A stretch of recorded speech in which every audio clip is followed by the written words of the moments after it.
오늘의 헤드라인 뉴스입니다. 트럼프 미국 대통령이 추진한 지니어스 법안이 하원에서도 통과되었다는 소식에 스테이블 코인이 잇따라 상한가를 기록했습니다. 백악관은 트럼프 대통령이 서명식을 계획을 밝히며 입법 절차 마무리를 예고했습니다. 트럼프 대통령은 2기 들어 암호화폐 친화 정책을 잇따라 펼치며 블록체인 혁신을 통한 국가 경쟁력 강화에 주력하고 있습니다. 대만 TSMC가 전일 발표한 깜짝 실적에 힘입어 미국 증시에 상장된 TSMC 주가는 3.38% 상승한 $245로 사상 최고치를 경신했습니다. 시가총액은 1조 2,740억 달러로 늘며 세계 9위에 올랐습니다. TSMC는 지난 분기 순이익이 전년 대비 61% 급증한 3,778억 대만 달러로 이 역시 사상 최고치를 기록했습니다. 세계 최대 콘텐츠 스트리밍 업체인 넷플릭스가 올해 2분기 시장 예상치를 상회하는 실적을 발표했습니다. 2분기 매출은 작년 동기보다 15.9% 늘어난 110억 7,900만 달러로 직전 대비 2.4% 증가했습니다.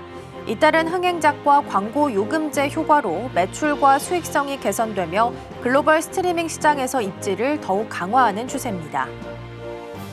이재용 삼성전자 회장이 대법원에서 무죄 판결을 받으면서 삼성그룹 관련주가 줄줄이 상승했습니다. 삼성전자는 이날 약 10개월 만에 종가 기준 6만 6천 원대를 회복했습니다. 이 회장이 재판에 넘겨진 지 4년 10개월, 2심 선고 후 5개월여 만입니다. 증권가에서는 이번 무죄 판결로 사법 리스크를 해소한 삼성전자의 주가 불확실성이 완화될 것이라는 기대가 커지고 있습니다. 시청자 여러분 안녕하세요. 여러분의 성공 투자를 응원합니다. 출발 증시와이드 1부 시작합니다. 진행의 이가은입니다. 어제 뉴욕 증시는 상승하면서 마감했습니다. 나스닥 같은 경우에는 올타임 하이 기록을 새롭게 쓰는 모습이었고요. S&P 500 지수도 장중에 6,300포인트까지 터치가 나오기도 했습니다.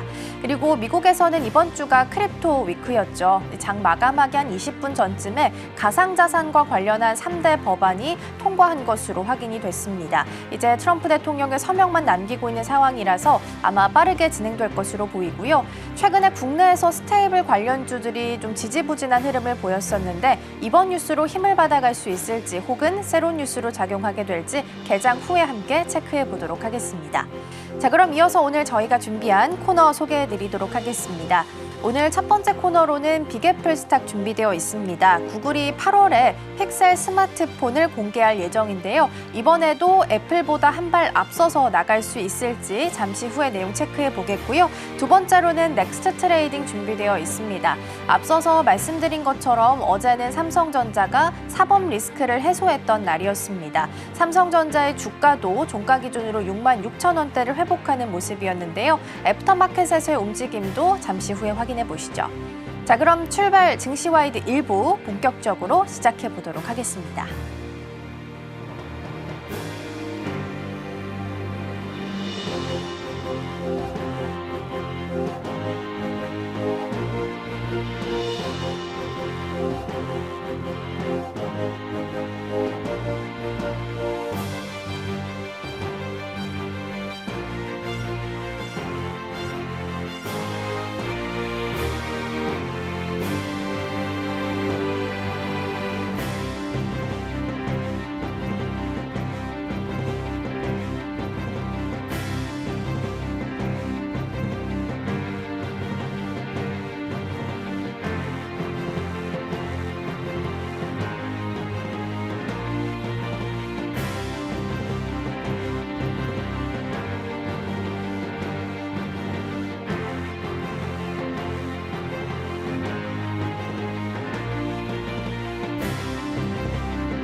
네, 뉴욕 증시는 계속해서 사상 최고치 흐름에서 움직임이 나타나고 있습니다. 특히 이제 어닝 시즌을 맞은 만큼 관련된 주들의 움직임도 실적에 따라서 변동성이 있을 수 있으니까 같이 체크해 보셔야 될 것 같은데요.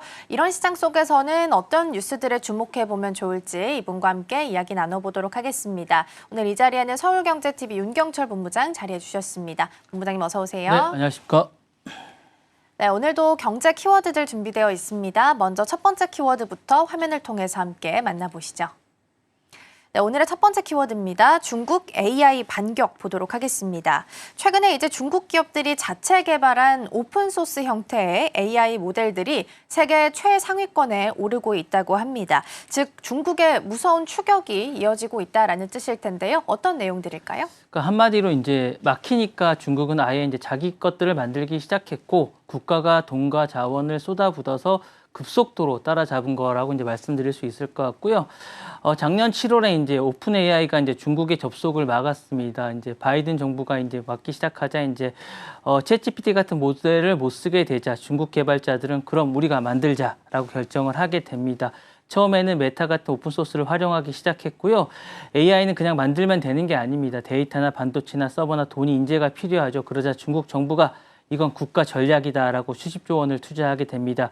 반도체 산업에 1,000억 달러을 투입하게 되고 AI의 스타트업에 85억 달러, 도시 전체를 AR 창업지구로 어쨌든 드림타운을 만들게 되죠. 사이즈가 역시 중국답습니다. 그렇게 하게 되자 대기업들이 뛰어들게 됩니다. 알리바바라든가 바이트댄스라든가 그다음에 화웨이라든가 바이두 같은 거대 기업이 직접 AI를 개발하게 됩니다. 1년 만에 세계 최고 수준의 오픈 AI 모델을 쏟아내게 됩니다.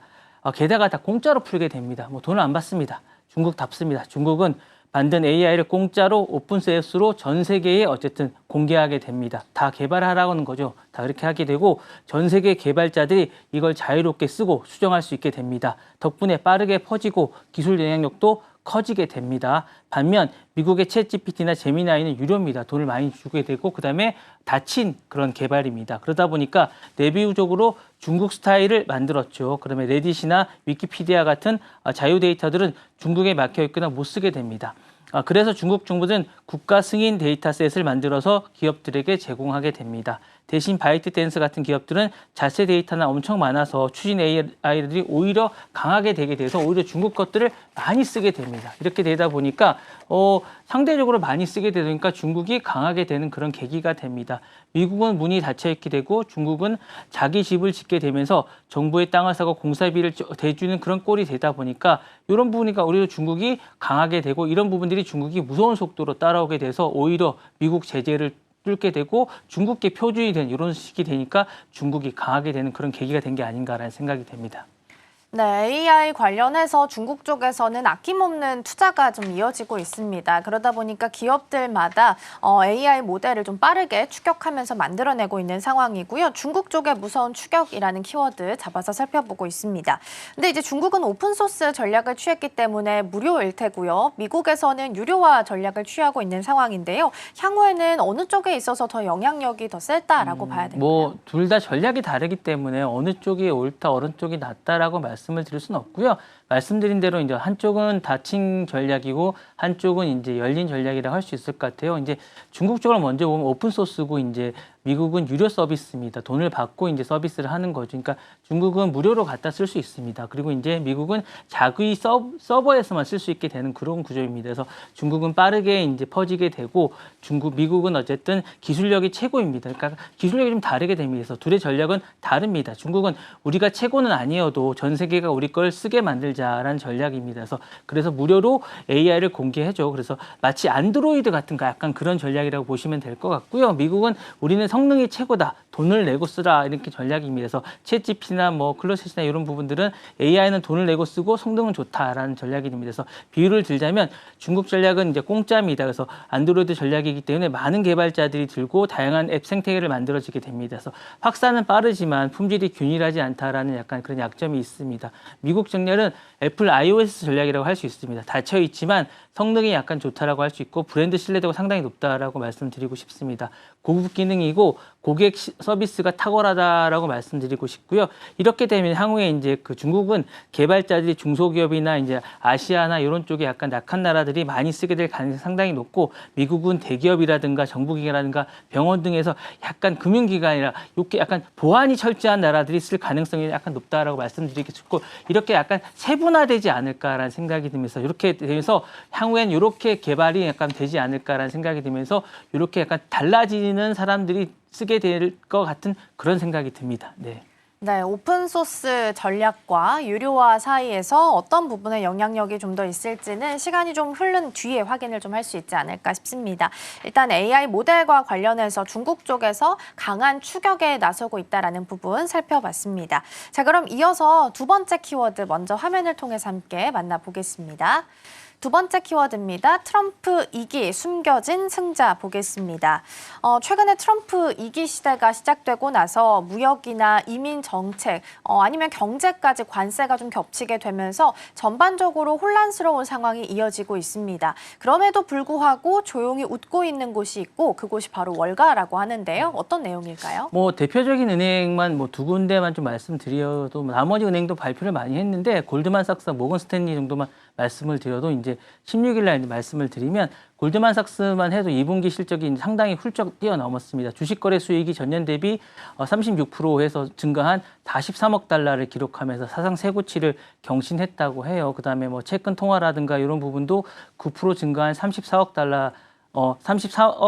달러를 이제 기록했습니다. 이게 상당히 많이 했고, 투자은행 부분 수수료도 26% 정도 증가한 21억 달러 정도를 달했다고 합니다. 사실 이게 전년 대비해서 상당히 많이 증가했다라고 말씀드리고 싶고요.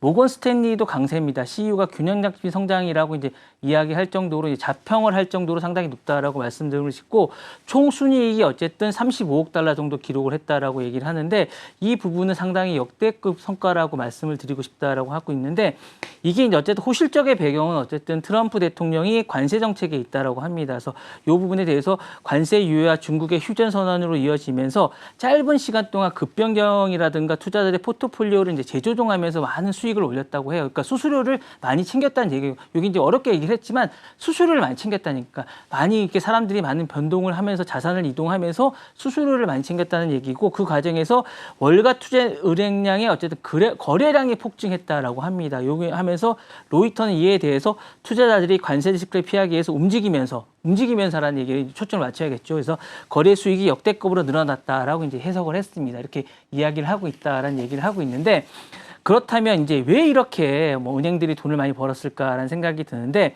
이게 어쨌든 대출이자 이제 데이터 관점에서 좀 보면 대출이자 장사를 좀 많이 한 것 같아요. 예대 마진이 좀 많다라고 볼 수 있을 것 같습니다. 사람들이 대출을 해주는데 이게 어쨌든 대출 이자가 많은 것 같아요. 그래서 은행이 어쨌든 대출을 하는데, 미국이 지금 기준금리가 5% 이상입니다. 그러니까 이제 한 7% 정도로 어쨌든 지금 대출 이자를 주는데, 이게 또 이제 대출에 우리가 예금을 맡기면 한 2% 정도밖에 안 된다고 해요. 그래서 5% 정도의 대출 마진이 좀 있는 것 같고요.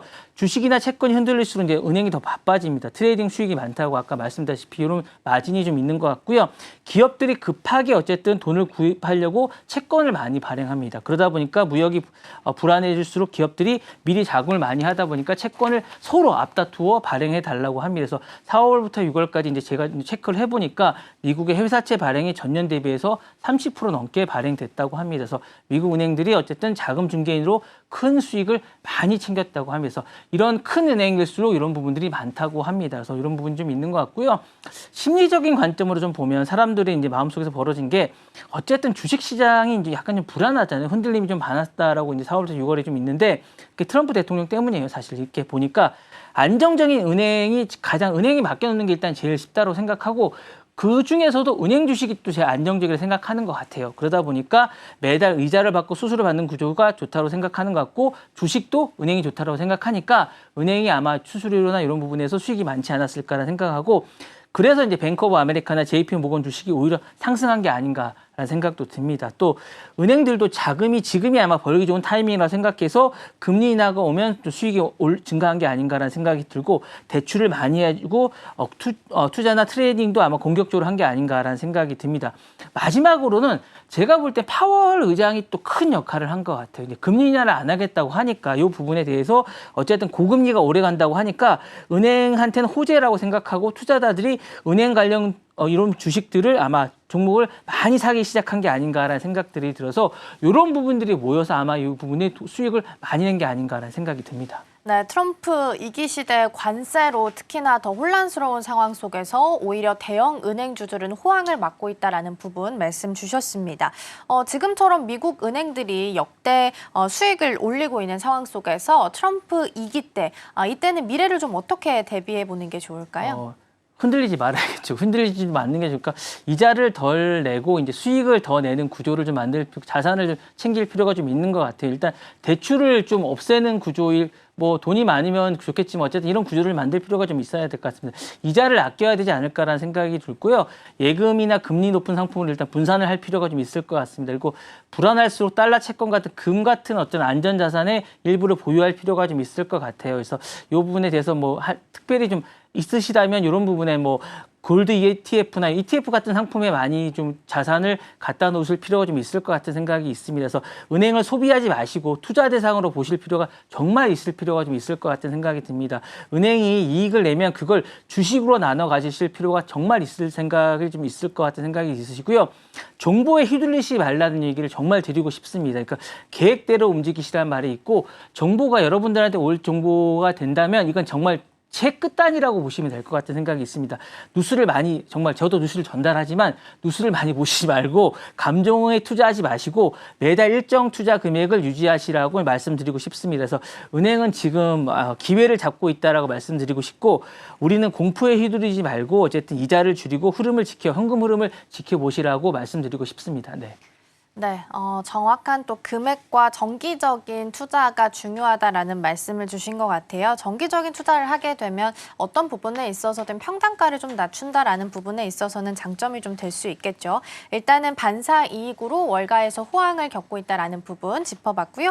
이어서 세 번째 키워드 먼저 만나보겠습니다. 네, 세 번째 키워드입니다. 구글, 애플보다 먼저입니다.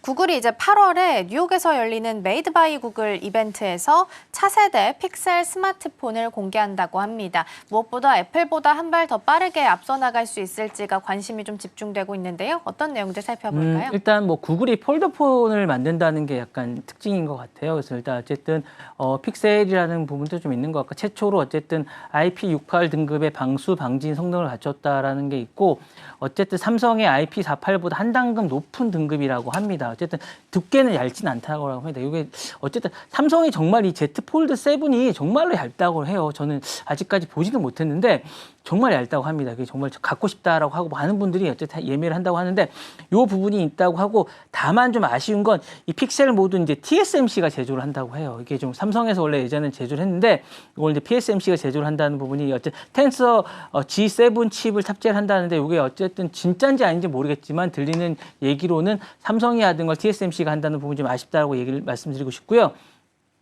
그다음에 어쨌든 이번에 AI를 중심으로 기능을 강화했다라고 얘기를 하고 그다음에 먼저 출시한다고 합니다. 애플 17보다 먼저 어쨌든 애플 17이 9월에 나온다고 하는데 8월에 출시한다고 합니다. 그래서 이 부분에 대해서 애플 폴드폰이 나온다고 해서 이 부분이 어쨌든 나온다고 하는 게 특징이 아닐까라는 생각이 하고 이 부분이 이제 특징이 하는 게 근데 이제 구글에서 나온다는 게 이제 특징이 아닐까라는 생각이 들어서 이 부분은 어쨌든 이유가 될 것 같고 그럼 왜 구글이 이걸 만들까라는 게 궁금한 특징이 있는데 AI가 크나면서 더 잘 돌아간다는 걸 아마 구현하기 위한 게 아닐까라는 생각이 첫 번째 이유라는 생각이 들어요. 그래서 어쨌든 구글이 지금 AI를 하고 있지 않습니까? 컴퓨터에서 하고 있는데 챗GPT 같은 AI를 제미나이를 만들고 있는데 이 AI를 요약해주고 번역해주는 걸 어쨌든 핸드폰에서 해주고 싶은 생각이 좀 있는 것 같아서 이거를 하고 있다라는 생각을 하고 싶으면서 구글의 반격이 시작했다는 얘기를 해주고 싶고 폴드폰을 펼치면 태블릿 좀 커지니까 AI를 제대로 쓸 수 있는 걸 이걸 보여주고 싶은 생각이 좀 있는 것 같아서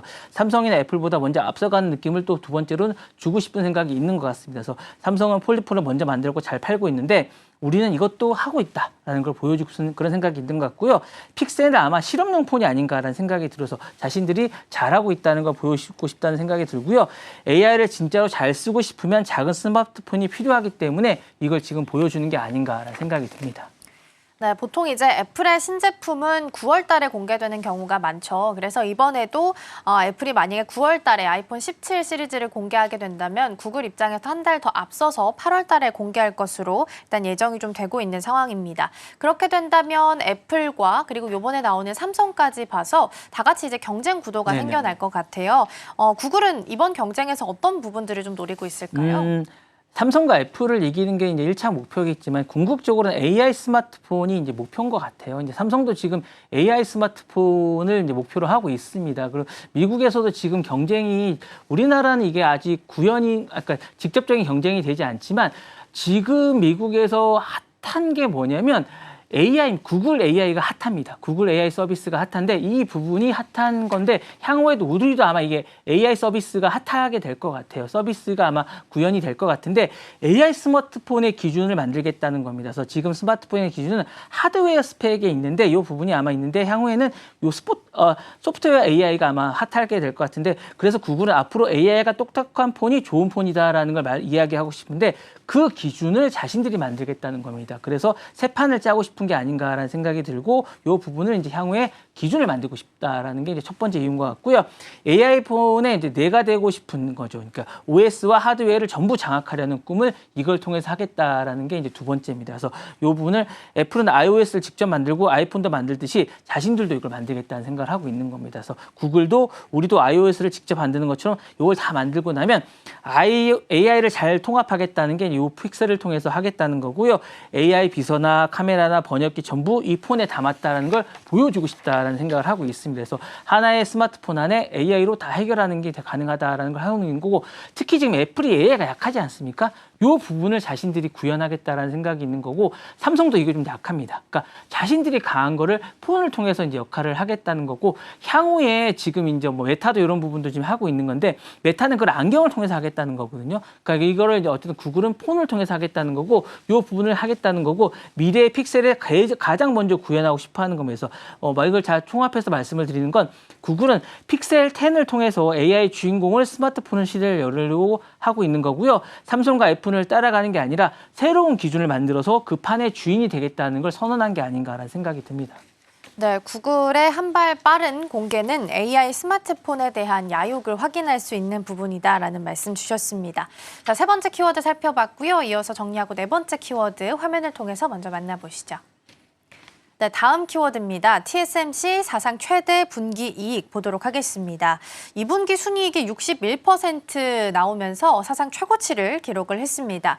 예상을 상회하는 실적이 나왔고 더불어서 전망 부분에서도 상향 조정하는 모습이 좀 나타났습니다. AI에 대한 수요가 여전히 견조함을 확인할 수 있었는데요. 실적에 대한 부분 자세하게 확인해 볼까요? 실적은 잘 아시니까 그렇게 걱정 안 하셔도 될 것 같고요. 잘 호황이 계속 누리고 있습니다. 이 부분은 어쨌든 역대 6분기 연속 순이익을 상승했고 이제 사전에 공지한 대로 어쨌든 상승세를 계속하고 있는데 제가 오늘 말씀드리고 싶은 건 리스크 부분입니다. 리스크 부분이 상당히 있지 않을까라는 생각이 있고 세계 1등 반도체 중 어쨌든 애플이나 엔비디아나 AMD 같은 기업들이 칩을 먼저 만들려고 난리가 아닙니다. 근데 다만 저는 이게 언제까지 갈지 좀 걱정이 좀 됩니다. 관세 문제 때문이죠. 첫 번째는 이제 관세가 있기 때문에 미국이 세금을 너무 비치면 손해가 납니다. TSMC에 대해서 어쨌든 대만에서 칩을 만들면 미국에서 팔아라는 얘기인데 어쨌든 미국이 대만이나 중국에서 만든 관세를 붙인다라고 얘기하면 칩 가격을 올리면 고객이 부담이 되고 칩 가격을 못 올리면 TSMC가 어쨌든 가격이 줄어들기 때문에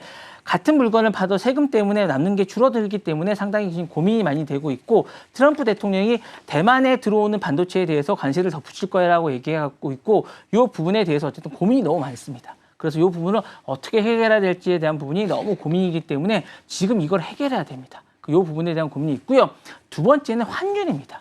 환율이 지금 너무 리스크가 많다라는 부분이 있기 때문에 달러가 너무 강하면 비용이 더 올라가는데 지금 달러가 너무 강합니다. 이거를 대만이 어떻게 할 수 있는 문제가 아니에요. 강달러가 너무 이 부분을. 근데 이게 어쨌든 계속 갈 거기 때문에 이게 지금 계속 지금 어쨌든 이 호황을 누릴 거는 같지만 이 부분이 강세일 거는 같지만 환율 때문에 어쨌든 수익성이 약화될 거라는 걸 지금 간과해서는 안 됩니다. 미국 기업이 달러로 돈을 줄 거거든요. TSMC가 대만 본사니까 대만으로 돈을 규배를 주고 전기세도 뭐 이런 거 다 지불합니다. 원래는 이제 달러 강세면 유리한데 지금은 TSMC가 미국, 일본에 공장을 자꾸 짓고 있어서 달러나 엔화로 비용을 내야 돼요. 근데 이 부분이 돈을 벌긴 하는데 운영이 나가니까 생각만큼 이익이 안 남습니다. 그래서 사실 수익률은 그렇게 높지 않다라고 봐야 됩니다. 그래서 이 부분에 대해서 어쨌든 줄어들기 때문에 수익률은 향후에 좀 더 계산해 봐야 되지 않을까라는 생각이 있기 때문에 향후에 이 부분은 어쨌든 생각만큼 수익이 많이 안 난다는 부분이 있기 때문에 저는 예전만큼 수익이 많이 안 나지 않을까라는 생각이 들어서 요거는 나중에 좀 더 계산을 해봐야 되지 않을까라는 생각이 듭니다. 네. 네, 관세랑 환율이 일단은 좀 가장 큰 문제가 될 수 있다라는 부분을 말씀을 해주셨습니다. 물론 AI 반도체 덕분에 돈을 지금은 잘 벌고 있지만 관세랑 환율 때문에 발목을 잡힐 수도 있다라는 건데요.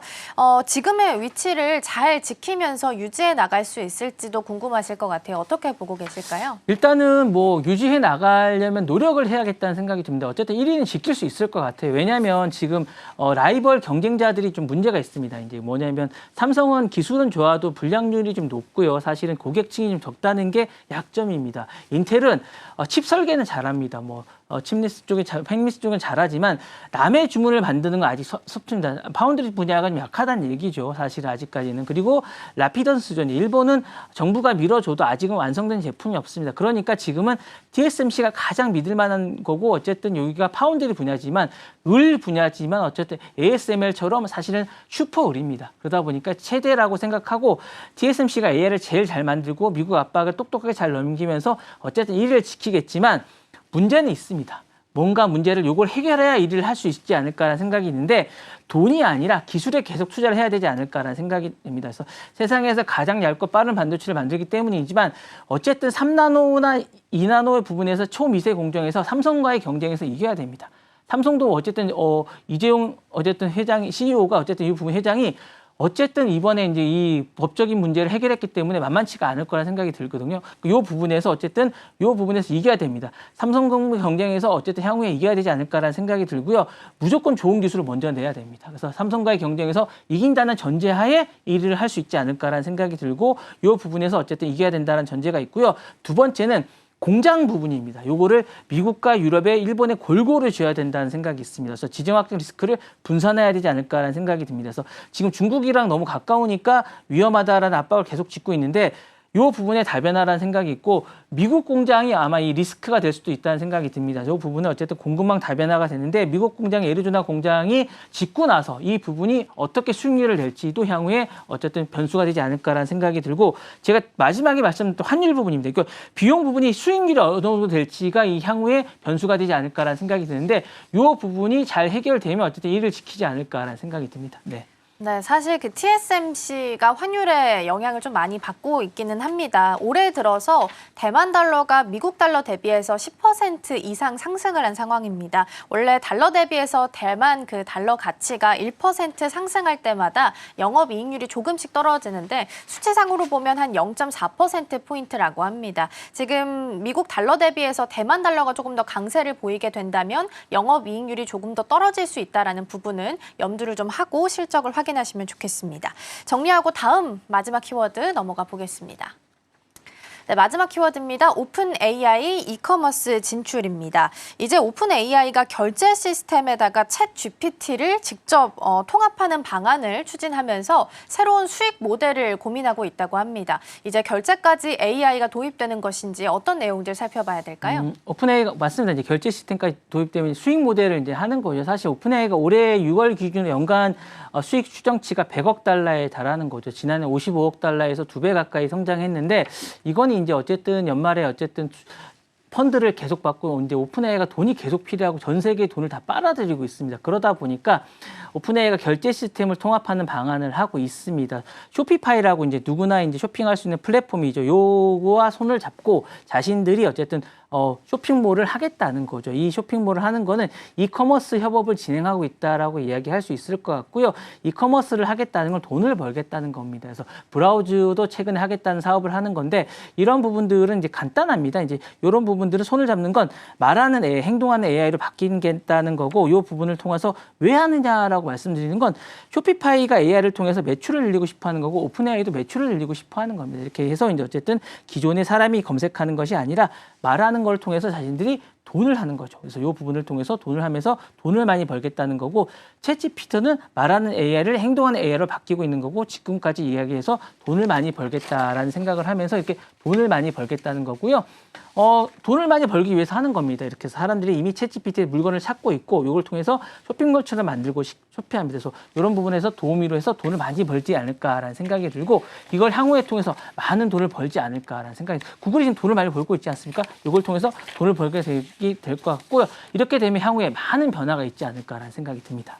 네, 오픈 AI가 챗 GPT를 결제 시스템에도 탑재하면서 새로운 수익 모델을 고민하고 있다는 부분 살펴보고 있습니다. 이전에는 대화형 AI에 그쳤다면 앞으로는 쇼핑이나 결제까지 모두 책임질 수 있는 AI로 형태가 좀 변할 수도 있어 보이는데요. 그러면 오픈 AI는 어떤 모습을 꿈꾸고 있길래 이런 정책들을 좀 내놓는 걸까요? 뭐 일단 변화는 좀 있을 것 같아요. 미래의 GPT가 되는 모델은 이런 것 같아요. AI 플러스 상점 주인 모델이 되지 않을까라는 생각이 듭니다. 고객이 오면 무엇을 도와드릴까요? 묻게 되면 고객 취향에 따라 예산을 파악하고 맞춤형 추천을 하고 완료하는 가상 점원 모델이 될 것 같습니다. 그래서 추천부터 결제까지 혼자 처리하는 거죠. 너 얼마 있어? 그러면 이제 얼마 있다고 얘기하면 거기에 맞춰서 옷이랑 다 해주게 되는 거죠. 만약에 카메라가 있으면 그 사람에 맞는 취향이나 이런 것들을 다 세팅을 해주게 되는 거고요. 그 다음에 AI 파트너 모델이 되는 겁니다. 창업자가 GPT가 말하면 그 사람 쇼핑몰을 만들어주고 뭐 제품 소개글도 써주고 홍보 마케팅까지 대신해주게 되는 아주 편한 거죠. 그러니까 쇼핑몰을 자기가 혼자 만들 수 있게 되는 겁니다. 그럼 너무 편한 거죠. 쇼핑몰을 만들고 싶은 사람 입장에서는 이렇게 되는 거고요. AI가 대신 사업이나 돌려주는 AI 비서감 CEO가 되는 겁니다. 너무 편한 거죠. 저도 하고 싶어요. 그 다음에 커머스 플랫폼 모델도 됩니다. 이렇게 되면 사실은 커머스 플랫폼 모델이 뭐냐면 GPT가 사람 대신에 그냥 대화로 오는 게 아니라 쇼핑하고 예약하고 결제까지 투자까지 다 해주는 종합 플랫폼 모델이 되는 겁니다. 예를 들면 아마존의 물건을 검색해주고 구글의 정보를 해주고 GPT의 대화형 AI가 되면서 말로 모든 걸 해주는 종합 플랫폼 모델이 되는 겁니다. 그래서 모든 플랫폼에 모든 우리가 일상적으로 하는 모든 것들을 다 해주는 게 아닌가라는 생각이 들고요. GPT가 미래에 말로 모든 걸 해결해주는 AI 상점이라든가 비서라든가 플랫폼 모델을 해주는 이런 우리가 생각을 하는 지금까지 AI에서 플랫폼에서 모든 것들을 그러니까 사고 팔고 그다음에 대행해주는 이런 모든 것들을 하는 나 대신에 물건을 사기도 하고 팔기도 하고 사업을 해주는 AI 비즈니스 파트너가 되는 모든 모델을 다 해준다고 되는 이런 게 아닌가라는 생각이 듭니다. 그래서 향후에는 이런 모델이 될 거기 때문에 미래에는 상상 이해 그 이상이 되지 않을까라는 생각이 듭니다. 네. 네, 그렇게요. 오픈 AI가 꿈꾸고 있는 미래 비전은 종합 플랫폼 모델일 수도 있겠다라는 말씀 주셨습니다. 여러 가지 AI들이 일상 속에 침투하고 있는 모습 살펴봤고요. 오늘 마무리는 여기서 하도록 하겠습니다. 오늘 말씀 고맙습니다. 네, 감사합니다.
어제 정규장 마감 이후 시장은 어떤 흐름을 보였을까요? 애프터마켓에서 유독 눈에 띄었던 종목들 오늘 장에 어떤 힌트 줄 수 있을지 함께 살펴보시죠. 먼저 상승률 상위 종목 살펴보겠습니다. 유한양행이 21%대 급등세 보이면서 1위를 차지했고요. 펩트론도 19%대 오름세 보였습니다. 선진 15%, 한올바이오파마와 센즈랩은 나란히 14%대 오름세 나타냈습니다. 다음으로는 하락률 상위도 살펴보겠습니다.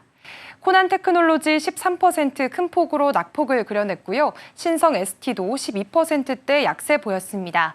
또 SK하이닉스와 SK스퀘어도 9%대 약세를 보였습니다. IT센 글로벌까지도 8% 하락률 보였습니다. 애프터마켓에서 투자자들의 시선이 향했던 종목들, 그 이슈들 자세히 살펴보겠습니다. 넥스트 트레이딩 지금 시작합니다.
네, 계속해서 넥스트 트레이딩으로 이어가 보도록 하겠습니다. 오늘 첫 번째 종목은 유한양행부터 살펴보겠습니다.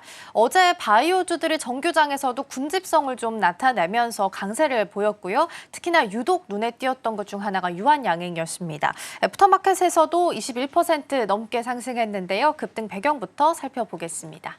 네, 이번 주가 급등은 미국의 제약사인 존슨앤존슨의 2분기 실적 발표가 계기가 됐습니다.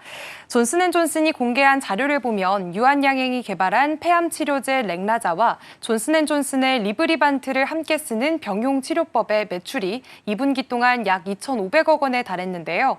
작년 같은 시기와 비교하면 무려 159%나 늘어난 수치입니다. 올해 상반기 누적 매출도 벌써 4,500억 원을 넘겼고요. 이렇게 매출이 빠르게 늘어난 건 이 병용 치료가 기존 치료제인 타그리소보다 생존 기간을 1년 이상 더 늘려준다는 연구 결과가 나온 덕분이었습니다. 환자 입장에서도 효과가 더 좋다 보니까 병원에서는 이 조합을 처방하는 경우가 확 늘어난 건데요. 또 지난 5월부터는 일본에서도 판매가 시작되면서 이 역시 매출 성장에 힘을 보탰다는 분석입니다. 네, 맞아요. 말씀해 주신 것처럼 리브리반트랑 렉나자의 병용요법에 대한 매출이 크게 늘어난 것으로 확인이 되면서 이전에 이제 유한양행한테 물질을 이전해 줬었던 오스코텍까지 같이 주목을 좀 받았습니다. 그러면 유한양행 입장에서는 이게 도대체 어느 정도 수익을 내고 있는지도 좀 중요할 것 같거든요. 어느 정도일까요? 네, 일단 유한양행은 이 렉나자라는 신약을 처음에는 국내 바이오 기업인 오스코텍에서 기술 이전을 받아서 개발을 이어갔고요. 2018년에는 미국의 제약사 존슨앤존슨의 자회사인 얀센에다가 글로벌 개발과 또 판매 권리를 넘기면서 1조 4천억 원 규모의 계약을 맺었습니다. 그 이후로는 존슨앤존슨이 렉나자를 판매할 때마다 로열티를 유한양행이 받고 있고요. 또 마일스톤 수익이라고 해서 개발 단계나 허가가 진행될 때마다 받는 추가 수수료도 있습니다. 이번에 발표된 2분기 매출을 기준으로 보면요. 증권가에서는 병용요법 매출 중 40에서 45% 정도가 렉나자 몫으로 보고 있습니다. 이 중에서 유한양행이 실제로 가져가는 로열티는 약 10% 수준으로 추정이 되고 있고요. 실제로 미래에셋증권은 유한양행의 2분기 영업이익이 전년 대비 135% 넘게 늘어날 것으로 예상을 하고 있습니다. SK증권도 렉나자 관련해서 수익이 277억 원, 무려 4,800% 넘게 증가할 거라는 전망을 내놨습니다. 게다가 앞으로도 기대할 부분들이 꽤 많습니다. 하반기에는 유럽 출시와 중국 판매 허가, 그리고 생존 기간에 대한 최종 임상 데이터 발표가 예정돼 있는데요. 이 결과가 긍정적으로 나오게 된다면 미국에서 권위 있는 치료 지침인 NCCN 가이드라인에 1차 치료제로 공식 등재될 가능성도 있다는 분석입니다. 이렇게 되면 처방 범위가 더 넓어지고 매출이 더 빠르게 늘어날 수 있는 거고요. 이런 기대감이 퍼지면서 어제는 유한양행뿐만 아니라 오스코텍이나 현대약품, 한올바이오파마 같은 다른 바이오 관련 종목들도 함께 강세를 보였습니다. 네, 이제 로열티랑 마일스톤까지 수여를 좀 받을 수 있는 기업이다 보니까 즉 앉아서 돈을 버는 기업으로 바뀌었다라고 볼 수 있겠습니다. 지금 국내에서는 연매출 1조 원 이상의 블록버스터급 신약이 탄생할 것이라는 기대감이 커지고 있는 상황이고요. 2분기 실적 또한 일단은 기대감이 좀 좋습니다. 컨센서스를 봤을 때도 OP가 전년 동기 대비해서 한 135% 늘어날 것으로 추정이 좀 되고 있는 상황입니다. 그래서 실적 잘 나오기를 바라면서 나오는 대로 전달 드리도록 하겠습니다. 오늘 지금 넥스트 트레이드 기준으로도 0.07% 일단은 상승불 켜져 있습니다. 다음 종목 넘어가 보겠습니다. 이번에는 한일시멘트 살펴볼 거고요. 어제는 합병 소식이 좀 나타나게 되면서 관심을 받았고 애프터마켓에서 3% 넘게 올랐습니다. 자세한 내용 살펴볼까요? 네, 어제 한일시멘트 주가가 올랐던 건 한일현대시멘트와의 합병 소식 때문이었습니다. 두 회사는 어제 각각 이사회를 열고 11월 1일에 합병을 마무리하겠다고 발표를 했는데요. 방식은 한일시멘트가 기존 회사로 남고 한일현대시멘트 주주들에게는 새 주식을 발행해서 나눠주는 구조입니다. 비율은 한일현대시멘트 주식 한 주당 한일시멘트 주식 1.0028주가 주어집니다. 이 소식이 시장에서 주목을 받은 이유는 합쳐진 한일시멘트가 시멘트 업계에서 매출 기준으로 1위 기업이 되기 때문인데요. 두 회사의 작년 매출을 합치면 약 1조 7,400억 원으로 지금까지 1위였던 쌍용 C&E보다 더 많습니다. 그리고 건설 현장에서 가장 많이 쓰는 포틀랜드 시멘트의 점유율도 20%를 넘기게 되면서 시장 지배력도 더 커진다는 분석이 나왔습니다. 이렇게 되면 생산 비용도 줄이고 운영도 더 효율적으로 할 수 있을 거라는 기대감이 생기는데요. 이런 점들이 어제 주가에 그대로 반영이 됐습니다. 네, 이제 보통 시멘트주는 건설주랑 같이 움직임을 보이는 경향이 좀 있죠. 최근에 이제 건설주가 원전이랑 엮이면서 잘 갔던 종목들이 있는 상황인데 어쨌든 새 정부가 들어서고 인프라 투자가 좀 늘어나게 된다면 이 또한 같이 좀 수혜를 받을 수 있지 않을까 싶긴 합니다. 일단 이번 합병 소식이 전해지면서 기업 구조나 실적에 있어서도 변화가 나타나게 될지도 궁금하실 것 같아요. 시장에서는 어떻게 보고 있을까요? 네, 이번 합병은 단순히 외형 확장뿐만 아니라 좀 경영을 효율적으로 만들기 위한 전략이다라고 해석을 해볼 수가 있겠습니다. 사실 한일시멘트는 2017년에 투자사와 함께 현대시멘트를 인수를 했었고요. 그 뒤로도 지분을 점점 늘리고 2020년에는 중간 지주회사였던 HLK 홀딩스를 흡수 합병해서 현대시멘트를 아예 자회사로 편입을 시켰습니다. 지금도 지분을 77.78% 갖고 있는 상태인데요. 이번 합병은 아예 두 회사를 하나로 합치는 마지막 단계라고 보시면 됩니다. 이렇게 되면 중복되는 인력이나 설비, 투자 비용 같은 것들을 정리할 수가 있고요. 무엇보다도 두 회사가 각각 따로 상장돼 있었던 구조도 해소할 수가 있습니다. 회사 측도 이번 합병을 통해서 불필요한 비용을 줄이고 경영 효율을 높이겠다는 입장을 밝힌 상황입니다. 이런 구조 개선이 장기적으로는 기업 가치나 주주 가치에 긍정적일 거다. 이게 지금 시장의 기대로 여겨지고 있는데요. 게다가 한일시멘트는 작년 기준으로 영업이익이 2,700억 원이 넘는 상당히 튼튼한 실적을 낸 회사입니다. 여기에 이번 합병을 통해서 원가 경쟁력이나 생산 효율까지 더해진다면 앞으로 업계 내에서 더 강한 입지를 가져갈 수 있을 거라는 분석입니다. 네, 건설 업계가 아직까지 업황이 화랑처럼 돌아선 것은 아니라서 여전히 좀 불안정하긴 합니다만 향후 이제 합병 이후에 실적을 좀 더 기대해 볼 만하지 않을까 싶습니다. 한일시멘트가 지금 프리마켓에서 계속 상승세를 좀 보이고 있습니다. 제가 잠시 전에 확인했을 때 16%까지 봤었는데 지금은 18%까지 오름세 지금 시연을 하고 있어서 참고해 보시면 좋겠습니다. 자, 그럼 다음 종목 넘어가 볼 거고요. 좀 중요한 종목 체크해 보겠습니다. 삼성전자 봐야 될 것 같고요. 어제 이제 대법원에서 무죄 확정 판결이 나오게 되면서 사법 리스크를 완전히 해소를 하게 됐습니다. 관련주 특히나 이제 삼성그룹 계열사 관련주들이 좀 강세를 보였었는데 자세한 내용부터 일단 점검을 좀 해볼까요? 네, 어제 삼성전자 주가가 이렇게 크게 올랐던 건 말씀하신 대로 이재용 회장의 무죄 확정 소식 때문이었습니다. 대법원이 어제 이 회장이 관련된 삼성물산과 제일모직 합병 사건과 또 삼성바이오로직스 회계 이슈에 대해서 앞선 무죄 판결을 그대로 확정을 한 건데요. 이로써 2015년부터 시작됐던 관련 재판들이 약 10년 만에 마무리가 됐습니다. 시장에서는 이걸 삼성그룹 전체의 불확실성이 해소됐다라는 중요한 신호로 받아들였고요. 실제로 삼성전자뿐만 아니라 삼성바이오로직스, 삼성 SDI, 삼성화재 같은 다른 계열사들도 어제 함께 상승세를 보였습니다. 또 삼성전자는 어제 정규장에서 3.09% 상승 마감을 했고요. 장중에는 66,800원까지 오르면서 연중 최고가를 갈아치우기도 했습니다. 네, 이제 이런 사법 리스크가 완전히 해소가 됐기 때문에 투자자 입장에서는 앞으로 그러면 경영이나 투자 전략을 어떻게 세워가게 될지도 궁금하실 텐데요. 보통 이런 뉴스가 나오고 나서 뒤이어서 단골 레파토리로 나왔던 게 M&A 이슈였거든요. 어떤 내용들을 좀 체크해 볼까요? 네, 시장에서는 이번 결과를 두고 삼성전자가 앞으로 더 과감한 투자나 또 인수합병을 추진할 것이다라는 기대를 갖고 있습니다. 실제로도 최근에 활발히 좀 움직이고 있는 모습인데요. 4월에는 자회사인 하만을 통해서 미국 마시모의 오디오 사업부를 인수를 했고요. 5월에는 독일의 공조업체인 플렉트, 그리고 이달 초에는 미국 디지털 헬스케어 기업인 젤스 인수를 발표를 했습니다.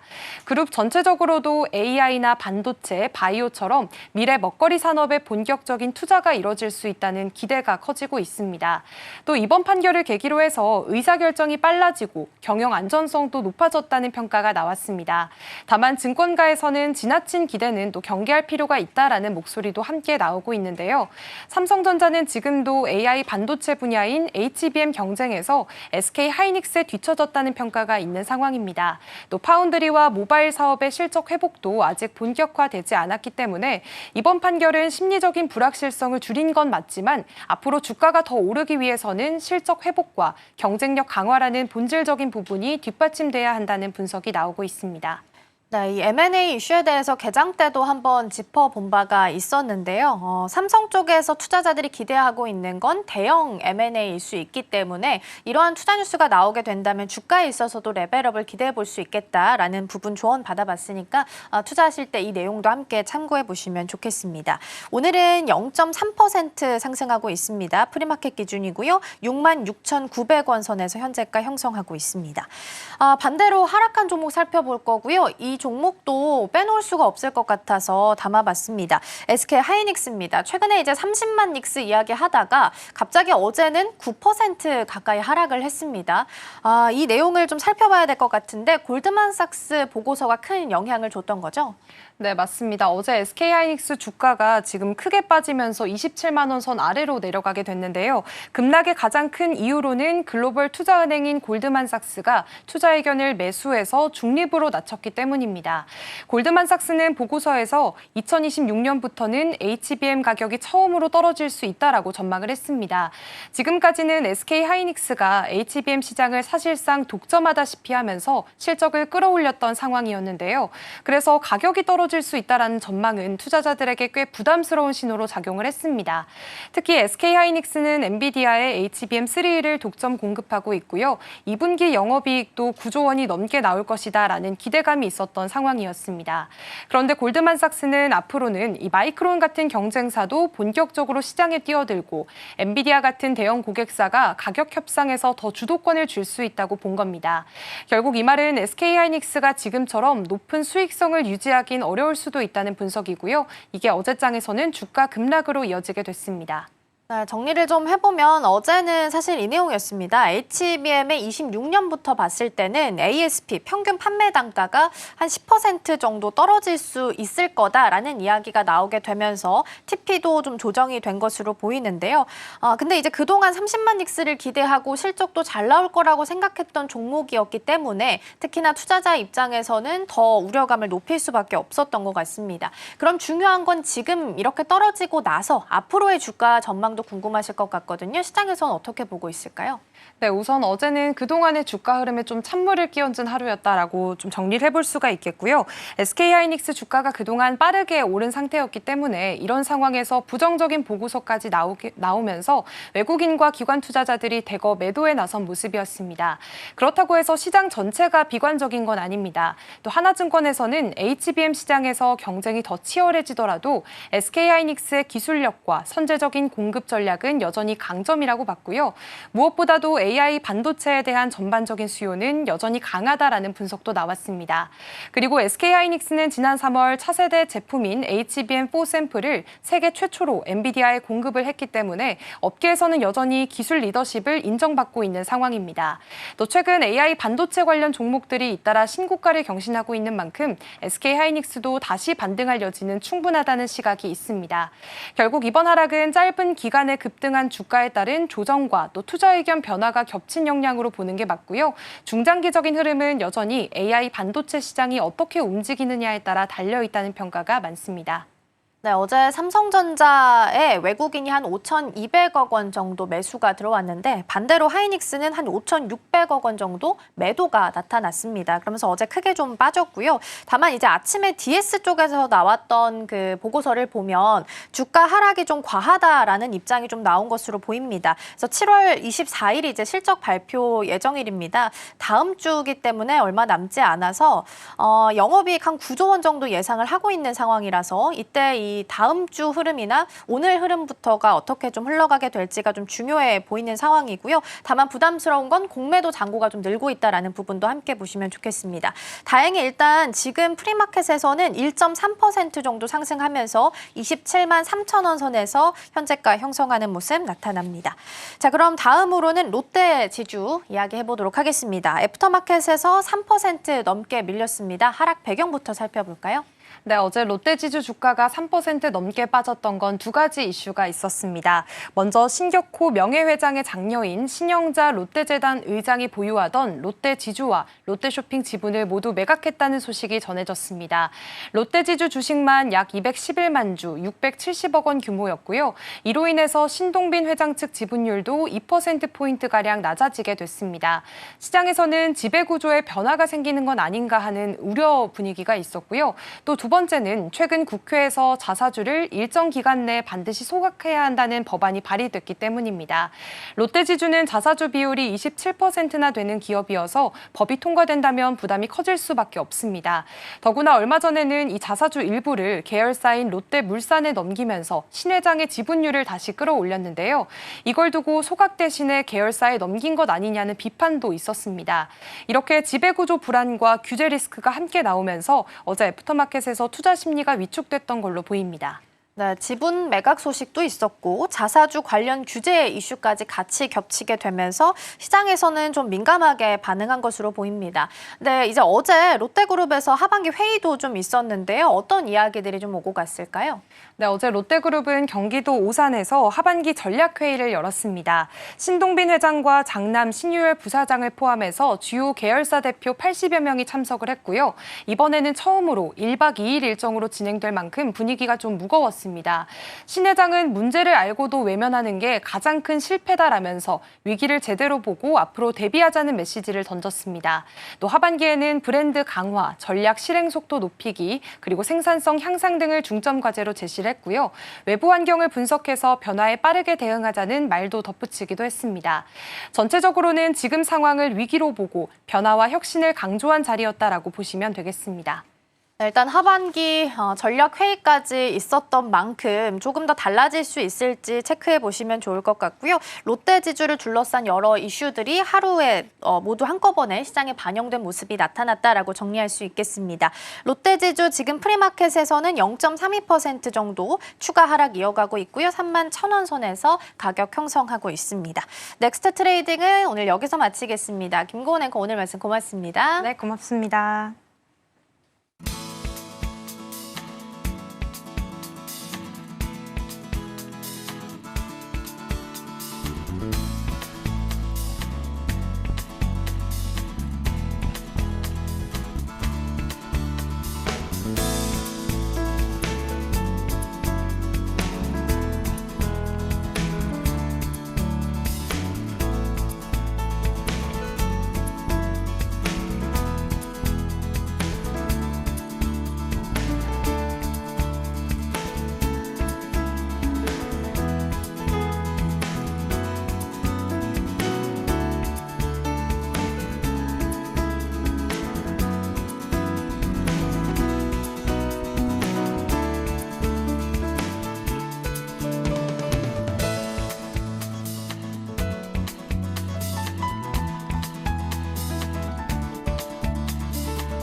전일장 이슈와 오늘장 분위기 짚어보겠습니다. 개장까지 7분 남은 시점 스타포인트 시작하겠습니다. SSTV 공대원 전문가와 함께합니다. 안녕하세요. 반갑습니다. 네, 일단 본격적으로 우리 시장 체크하기 전에 간밤 뉴욕 증시부터 알아보도록 하겠습니다. 뉴욕 증시 3대 지수는 상승으로 마감했습니다. 소매 판매도 잘 나왔고요. 실업수당 청구 건수도 3개월 내에 최저치를 기록하면서 뉴욕 증시는 반등을 해줬습니다. 나스닥 지수와 S&P 500 지수 또 사상 최고가를 경신을 했습니다. 특히나 엔비디아와 마이크로소프트 또 오라클과 팔란티어까지 52주 신고가를 경신하기도 했습니다. 오늘 우리 시장에서는 어떤 흐름을 보여줄지 계속해서 지켜봐 보시면 좋을 것 같습니다. 어제 우리 증시도 이야기를 해보자면요. 양시장 상승으로는 마감했습니다. 삼성전자가 좀 이끌어줬다라고도 볼 수 있겠는데요. 하지만 SK 하이닉스의 굉장히 큰 폭의 하락이 있었죠. 이 점에 관련해서도 자세한 이야기 잠시 후에 나눠보도록 하겠습니다. 코스닥에서는 바이오주들이 좀 이끌어주는 모습이었는데요. 전일장 복귀부터 먼저 만나보도록 하겠습니다. 전문가님, 어제 이 시장 상황이 좀 특이했습니다. 코스닥에서는 바이오가 올라갔고 이 코스피 시장에서는 SK하이닉스가 굉장히 큰 폭으로 빠졌습니다. 어제 전반적인 분위기가 어땠는지 알 수 있을까요? 네, 어제 코스피 코스닥이 장 초반에는 약세를 보였고 후반에는 강세를 보이면서 전약 후간 기조를 다졌습니다. 요즘 같은 최근에 강세장 코리아 랠리가 이어지고 있는 그런 과정 속에서는 밑꼬리가 전반적으로 출현하면서 결국에는 고개를 드는 그런 모습이 반복적으로 이루어지고 있는데요. 장 초반에 하락한 배경은 아무래도 SK 하이닉스가 마이너스 8%, 마이너스 9% 정도 하락하면서 고개를 숙였고 후반 들어서는 이재용 회장의 무죄 판결, 사법 리스크가 완전히 해소됐다는 그런 소식에 힘입어서 그러면서 고개를 드는 그런 방향이었다라고 보시면 될 것 같습니다. 아무래도 좀 우려감 때문에 반도체 매물이 출회되기는 하였지만은 저는 SK 하이닉스가 앞으로 실적 발표를 앞두고 있기 때문에 다시 고개를 기대감에 힘입어서 다음 주 7월 24일 날 실적 발표를 앞두고 있죠. 그렇기 때문에 다시 반등을 좀 보이지 않을까라고 예상하고 있고 추세를 보면서 대응해 나가시면 좋을 것 같고요. 그리고 간밤에 소매 판매가 긍정적으로 발언을 했고 그 여파로 원로 이사까지 금리 인하에 대한 강조를 다시 재강조를 하였습니다. 7월 달에 관세에 대한 거는 일시적이다라고 얘기를 하면서 7월 달에는 금리 인하를 해야 된다라고 긍정적으로 비둘기파적으로 발언을 했기 때문에 금리 인하 수혜주들도 주목해 보시는 게 좋겠다라고 생각하고 있고요. 추가적으로는 스테이블 코인 관련해서 3법 모두 통과되는 그런 소식이 있었기 때문에 간밤에 비트마인이라든지 혹은 코인베이스라든지 비트코인 관련주들이 강세를 보인 이력이 있습니다. 특히 이제 시간외로 애프터마켓에서 강세가 이어지고 있는 그런 상황이라서 스테이블코인 관련주들도 수급이 유입될 수가 있겠다라고 예상이 되고 있기 때문에 관련주들 중에서 추세가 유효한 종목군들 위주로 주목해 보시면 좋을 것 같습니다. 네, 지금 말씀해 주신 대로 간밤에 경제 지표들이 좀 잘 나오면서 금리 인하에 대한 기대감이 좀 더 커졌습니다. 관련해서 금리 인하 수혜주들이 움직일 수 있으니까요. 이 점도 포착해 보시면 좋을 것 같고요. 스테이블 코인 이야기도 해주셨는데요. 잠시 후에 자세한 전략들 세워보도록 하겠습니다. 일단 가장 먼저 반도체 이야기를 좀 해봐야 될 것 같습니다. 아무래도 어제 SK 하이닉스가 굉장히 또 많이 급락을 했었죠. 9% 가까이 급락을 했고 시총으로 따지자면 19조가 날아간 상황입니다. 아무래도 골드만삭스의 그 중립에서 이제 하향 의견까지 나오면서 공급 과잉에 대한 우려가 있는 상황이거든요. 지금 앞서서 이거에 대해서는 너무 우려하지 않아도 된다라고 이야기는 해주셨지만 사실 공급 과잉에 대한 이슈는 좀 있는 상황인 거잖아요. 이 점 어떻게 해석해 보면 좋을까요?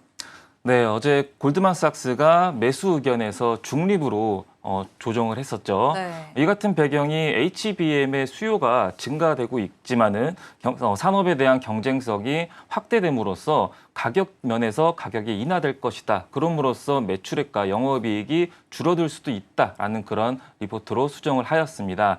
그렇기 때문에 매물이 출회가 되었지만은 AI에 대한 수요는 지속적으로 이어지고 있어서 TSMC가 실적이 호실적으로 기록을 했죠. 예상치가 3,700달러였는데 3,900달러로 발표를 하면서 예상치를 상회하게 발표한 배경이 AI 수요가 확대되고 있기 때문입니다. 그렇기 때문에 SK 하이닉스 역시 7월 24일 날 아무래도 호실적을 발표하지 않을까라고 예상이 되고 있고 그러므로 다음 주 정도에 좀 반등이 예상이 되고 있기 때문에 지금 시점이 딱 매수하기 좋은 그런 기회가 이루어지지 않았나라고 예상하고 있기 때문에요. SK 하이닉스는 지속적으로 볼 필요성이 있겠다라고 생각하고 있고 최근에 뭐 박스권을 그리면서 좀 움직임을 좀 보여주고 있죠. 그렇기 때문에 박스권 하단 부근에서 공략해 보시는 게 가장 베스트다라고 예상하고 있습니다. 네, 좋습니다. 요즘 그래도 AI 수요에 대해서는 계속 견조한 흐름이 이어지고 있기 때문에 오히려 이렇게 눌릴 때 매수하는 종목 이렇게 타이밍 잡아보셔도 좋을 것 같다라고 말씀을 해주셨습니다. 간밤에 TSMC 실적도 굉장히 잘 나오면서 엔비디아, 마이크로소프트에 대해서도 신고가가 랠리가 이어졌으니까요. 함께 참고해보셔도 좋을 것 같습니다. 한데 관련해서 같이 HBM 밸류 체인들도 어제 좀 하락하는 흐름을 가졌거든요. 그럼 SK하이닉스 우려감을 좀 잠재울 수 있다면 HBM 밸류 체인 쪽으로도 같이 좀 동반 상승할 여력이 있다 이렇게 보시는 걸까요? 네, 아무래도 SK 하이닉스가 올라가면은 뭐 HBM 관련주들도 동반 수급이 유입될 수가 있기 때문에 HBM 관련주라든지 혹은 고객사를 두고 있는 관련주 혹은 파트너사가 이어지고 있는 관련주들도 기대감에 힘입어서 오를 수가 있기 때문에요. 관심 있게 보시면 좋겠다라고 생각하고 있고 아직 반도체 관련주들의 흐름은 유효하다라고 예상하고 있기 때문에 주목해 보시면 좋을 것 같고요. 또한 코리아 랠리가 이어지면 이어질수록 반도체, 삼성전자라든지 SK 하이닉스 역시 지속적으로 올라갈 수밖에 없다라고 예상하고 있습니다.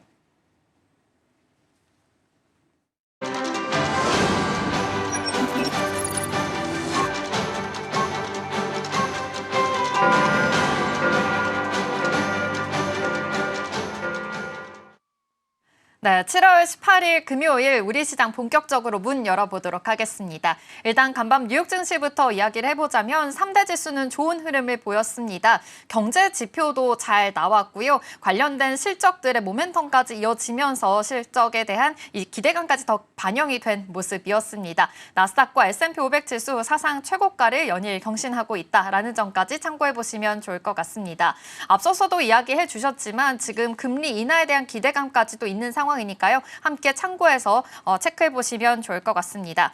우리 시장 살펴보겠습니다. 오늘 양시장 상승 출발하고 있습니다. 코스피 같은 경우에는 0.26% 상승하면서 3,200포인트 지나가고 있고요. 코스닥에서도 0.4% 상승하면서 821포인트 선 지나가고 있습니다. 그래도 820선 위에서 지금 출발하고 있다는 점까지 체크해 보시면 좋을 것 같습니다.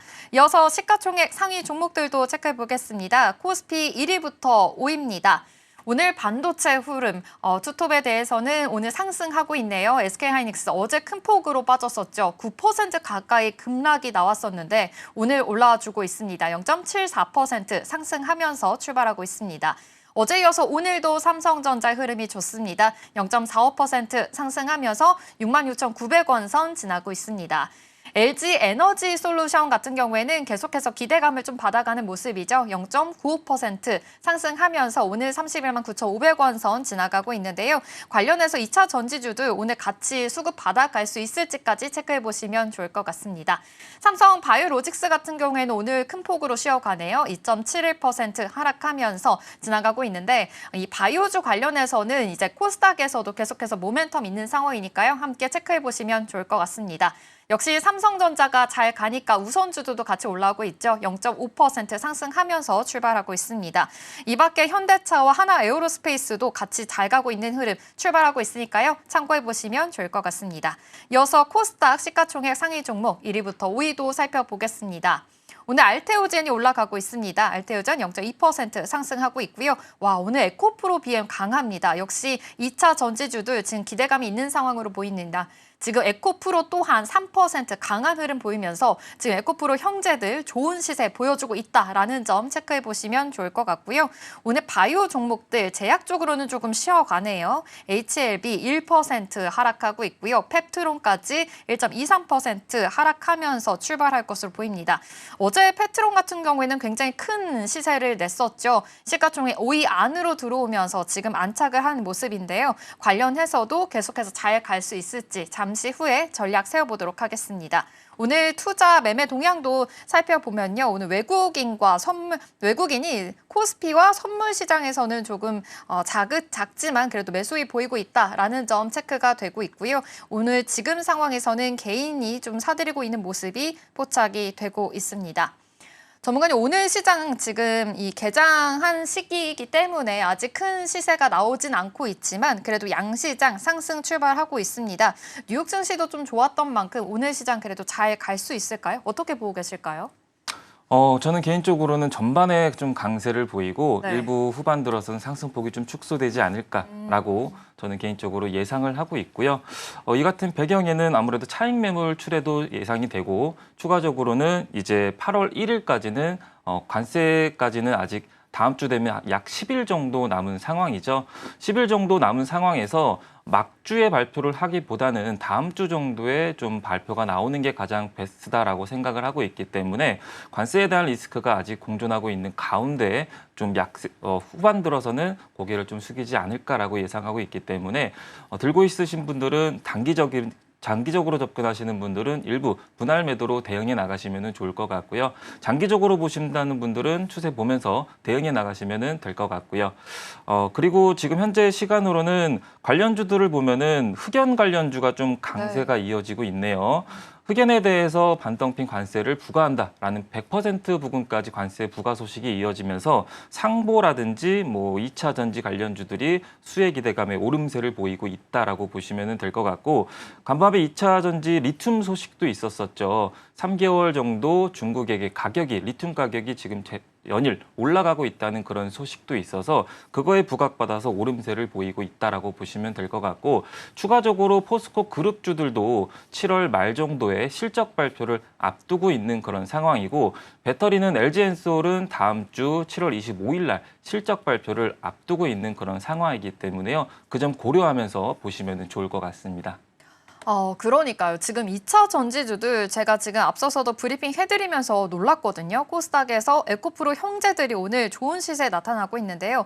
사실 2차 전지주 빨리 올라갔으면 좋겠다라고 생각하시는 투자자분들이 굉장히 또 많으실 것 같습니다. 또 간밤에 이런 흑연에 관련해서도 반덤핑, 관세에 부과하겠다라는 이야기와 함께 지금 같이 시세 좀 반사수에 받아가고 있는 것 같은데요. 사실 이렇게 봤을 때는 지금 단기적인 모멘텀으로 봐야 될지 아니면 지금부터 이제 올라갈 수 있는 시그널로 봐야 되는지 이 점도 궁금하실 것 같거든요. 어떻게 보고 계실까요? 저는 개인적으로는 지금 단기적으로는 시세가 좀 관세의 영향으로 인해서 시세가 나오고는 있지만은 실적에 대한 우려감으로 다시 좀 반납하지 않을까라고 예상을 하고 있습니다. 그렇기 때문에 실적 발표가 되기 전까지는 모멘텀은 좀 살아있다라고 보시면 될 것 같고 다만 우려스러운 거는 어닝 쇼크로 발표가 되면은 다시 좀 실망 매물이 출회가 되지 않을까라고 예상하고 있기 때문에요. 실적이 어떻게 나오는지에 따라 EPS라든지 뭐 영업이익이라든지 그 매출이 어떻게 나오는지 그 부분을 참고하면서 대응해 나가시면 좋을 것 같습니다. 네, 아무래도 지금 이제 실적 시즌이 다가온 만큼 관련해서 실적이 좋지 못하게 나오면 또 쇼크가 일어날 수 있으니까요. 이 점에 대해서는 좀 주의하시면서 대응 전략 펼쳐보셔야 될 것 같습니다. 지금 리튬 가격이 상승하고 있다라고도 말씀을 해주셨는데 이와 관련해서도 또 배터리 관련해서 같이 호재로 좀 동반 상승하고 있는 모습으로 포착이 됩니다. 2차 전지주들 같이 수급 받아갈 수 있는 또 배터리 관련주들도 보면 어떨까라는 생각이 드는데요. 이쪽으로의 전략은 또 어떻게 보고 계실까요? 저는 배터리 쪽은 좀 긍정적으로 보고 있습니다. 아무래도 이제 로봇에도 투입이 되기 때문에 아무래도 수요가 더 증가될 것이다라고 예상을 하고 있고요. 다만 이제 어닝 시즌인 만큼 배터리 관련주 대장주인 LG엔솔의 흐름을 주목해 보시면 좋을 것 같고 현재 시간 기준으로는 뭐 플러스 1.5% 정도 상승세가 이어지고 있는 그런 과정이고요. 더 아울러 이제 LG엔솔 같은 경우는 현재 추세가 지속적으로 우상향 추세에 있습니다. 5월 말 정도에 바닥을 다지고 나서 지속적으로 저점과 고점을 높이고 있는 그런 과정 속에서 박스권 구간에서 작은 범위 안에서 수렴하고 있는 그런 모습을 보이고 있기 때문에 박스권 상단 밴드를 좀 돌파해 주는지 그 여부를 좀 보셔야 될 것 같고 그 여부는 다음 주에 발표될 실적의 여부에 따라서 거래량을 체크하시면서 대응해 나가면 좋을 것 같습니다. 네, 지금 역시나 실적이 또 가장 중요할 것 같습니다. 그래도 박스권을 돌파해 준다면 위에 올라갈 수 있는 상승 여력이 있기 때문에 이전까지 참고해 보시면서 LG 에너지 솔루션 쪽으로 투자 포인트 잘 세워보시면 좋을 것 같습니다.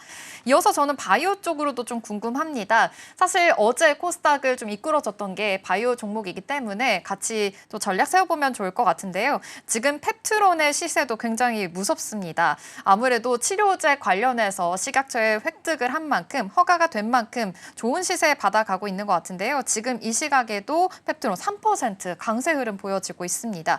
지금 이 펩트론, 바이오 관련해서도 어떤 전략 모멘텀을 좀 세워보면 좋을지 궁금하거든요. 어떻게 보고 계실까요? 일단 비만 치료제의 시장은 점점점 시간이 갈수록 좀 확대되지 않을까라고 예상하고 있고요. 그리고 제약바이오 같은 경우는 통상 금리 인하 수혜주로 네. 엮여 있죠. 네. 금리 인하가 이제 7월 달이나 9월 달에 이루어진다면은 더 시세가 받을 수가 있겠다라고 생각하고 있고요. 아울러서 이제 AI로 인해서 이 신약 개발의 효율성이 상향되고 상승하고 있는 그런 상황입니다. 이 같은 배경 속에서 이제 미국 진출을 하는 기업들 위주로 주목해 보셔야 더 탄력을 받을 수가 있기 때문에 위주로 주목해 보시면 좋을 것 같고, 펩트론 같은 경우는 지금 연일 4거래일, 5거래일 연속 오름세를 보이고 있는 그런 네. 과정이거든요. 다만 우려스러운 점은 재무가 영업이익이 항상 지금 적자를 매년 기록하고 있다는 점이 우려스럽기 때문에, 그렇기 때문에 실적 발표를 언제 하는지 각 기업들별로 종목군들별로 실적 발표가 다시 실망 매물로 출회될 수가 있는 요인이기 때문에요. 그 부분을 참고하면서 대응해 나가면 좋을 것 같습니다. 네, 지금 펩트론 관련해서 또 이렇게 또 실적도 잘 봐야 된다라는 걱정되는 부분, 우려가 되는 부분 말씀해 주셨으니까요. 함께 참고해 보시면 좋을 것 같습니다. 어제 같이 시세를 받아갔던 유황양행도 궁금하거든요. 유황양행 같은 경우에는 어제 불기둥을 쏘아주고 오늘 좀 쉬어갑니다. 2.9% 하락하고 있는데요. 사실 폐암 신약에 관련해서 계속해서 좀 기대감은 있고 블록버스터 자리까지 올라갈 수 있지 않을까라는 이야기가 나오고 있습니다. 오늘 이렇게 쉬어가는 거면 하루 만에 이렇게 호재가 끝났다라고 봐야 되는 걸까요? 어떻게 해석해 보면 좋을까요? 네, 유한양행 같은 경우는 렉라자의 이제 매출 상승 기대감으로 인해서 어제 좀 탄력을 받았었죠. 다만 기술적으로 본다면은 과거 2월 달에 좀 저항을 맞던 그런 구간에서 오늘 좀 매물이 출회되고 있는 그런 상황이다라고 보시면 될 것 같고, 그리고 상승 깃발형으로 지금 오름세를 보이고 있는 그런 과정이기 때문에 단기적으로는 차익 매물이 좀 출회될 수가 있겠다라고 예상하고 있고요. 이 단기적으로 차익 매물이 출회되고 나서 거래량을 좀 주목해 보시는 게 좋을 것 같습니다. 거래량이 받쳐줘야 단 저항 라인을 돌파해 줄 수가 있는 요인이기 때문에 거래량을 주목하면서 상단 밴드를 돌파해 주는지 그 여부를 지켜보시면서 금리 인하 방향은 어떻게 기조가 이어지고 있는지를 관건일 것 같습니다. 네, 아무래도 지금 바이오 쪽으로는 계속해서 금리 인하를 할 수 있을지 여부가 굉장히 중요할 것으로 보입니다. 이 점 참고하셔서 앞으로의 투자 대응도 잘 세워보시면 좋겠네요. 이어서 간밤에 넷플릭스 실적이 나왔기 때문에 이점과 관련해서도 전략 한번 세워보겠습니다. 실적이 굉장히 잘 나왔거든요. 그러다 보니 지금 엔터주, 콘텐츠주 관련해서도 같이 이제 모멘텀 받아갈 수 있지 않을까라는 기대감까지 있기도 합니다. 넷플릭스 실적과 관련해서 또 실적 시즌이니만큼 앞으로의 전략도 어떻게 세워보면 좋을까요? 네, 넷플릭스 관련주들도 중국 이제 한한령 해제 기대감으로 인해서 네. 엔터주들도 많이 좀 움직임을 보이고 있는 그런 상황이죠. 다만 오늘 같은 시장에서는 엔터주보다는 리튬 관련주나 2차 전지 그리고 AI 수요로 인해서 전력 관련주들이 눈에 띄게 움직임을 현재 보여주고 있는 그런 상황이다라고 보시면 될 것 같고, 오늘 같은 경우는 스테이블 코인 관련주들도 주목해 보시면 좋을 것 같습니다.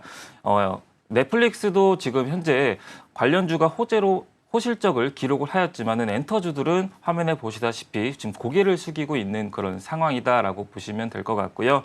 어떤 호재로 인해서 기대감이 가장 큰 업황 위주로 주목해 보시면 좋을 것 같고, 스테이블 코인 같은 경우는 이제 행정명령에 서명을 지금 트럼프가 앞두고 있는 그런 과정 속에서 미국 하원 의원들에게 이제 설득을 하면서 11명, 12명을 설득을 하면서 법안이 통과가 됐기 때문에 결국에는 서명이 이루어지면서 탄력을 받을 수가 있겠다라고 보여지고 있기 때문에요.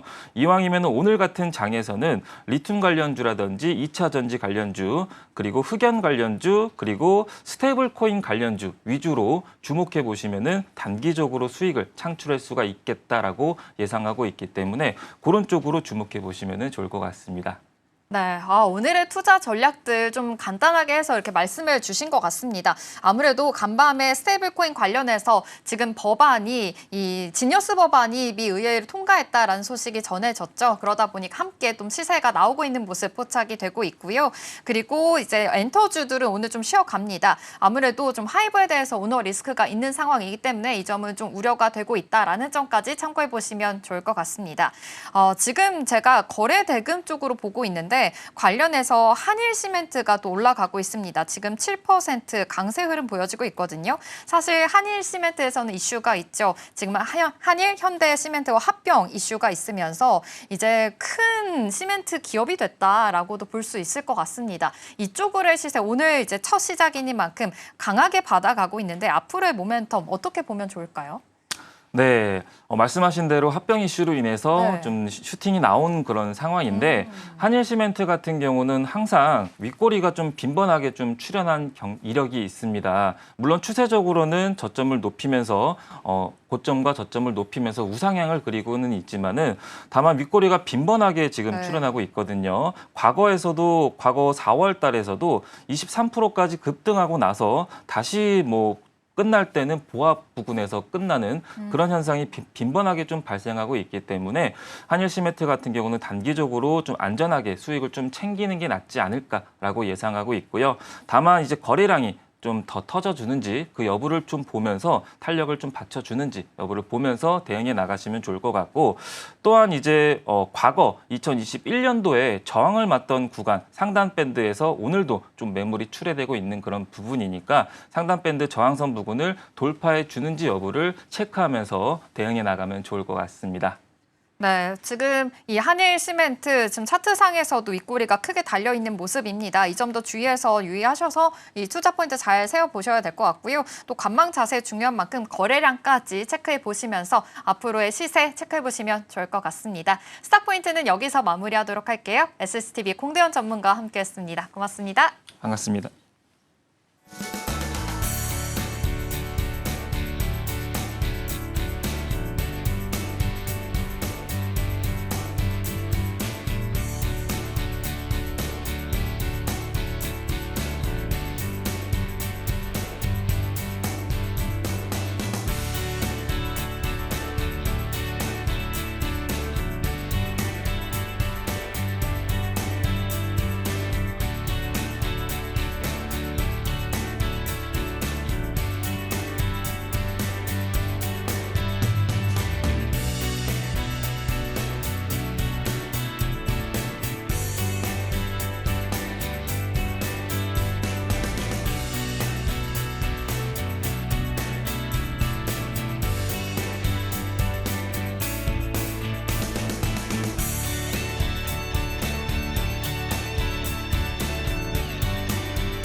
네, 계속해서 캐스팅콜로 이어가 보도록 하겠습니다. 오늘 도움 말씀에는 주식회사 플래처 김덕호 대표 자리해 주셨습니다. 대표님 어서 오세요. 네, 반갑습니다.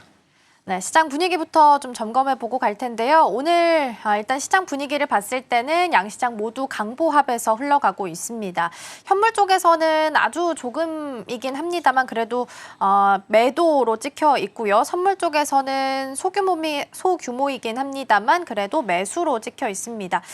환율이 좀 오른 부분이 부담일 것 같긴 해요. 1,390원까지 어느덧 좀 올라와 있는 상황인데 전반적인 개장 분위기는 어떻게 좀 해석을 하고 계실까요? 일단 지금 지금 최근에 시장이 그러니까 지난 한 2달 정도 된 것 같아요. 그러니까 주말만 되면은 거의 이제 외국인과 기관들이 꽃버스를 삽니다. 꽃버스를 사서 제발 개인 투자자들 겁 좀 먹고 팔아라. 제발 좀 싸게 팔아라고 지금 고민을 많이 하고 있는 것 같아요. 네. 근데 그런 와중에도 오히려 개인 투자자들이 더 공격적으로 매수를 합니다. 그러다 보니까 꽃버스를 샀더니 증시가 잘 안 떨어져요. 오히려 또 올라가는 날도 있다 보니까 손해보고 팔고 그쵸. 이런 걸 보면은 이제 개인 투자자분들의 실력이 굉장히 많이 올라왔기 때문에 저도 이제 호락호락하게 당하지 않는다라는 네. 것에 대해서 굉장히 큰 자부감을 느끼고 있습니다. 그래서 그만큼 이제 시장에서는 우리가 이제 3,000P를 돌파하고 나면서부터 사실은 좀 추진 탄력이 좀 많이 약해진 건 사실입니다. 근데 어쩔 수 없어요. 그만큼 이제 우리나라 시장의 어떤 경제 지표 자체로 보다 아니면 대외적인 지표로 보나 했을 때 사실 지금 당장 회복이 빠르게 된 건 아니에요. 그러니까 우리가 이제 코로나 때처럼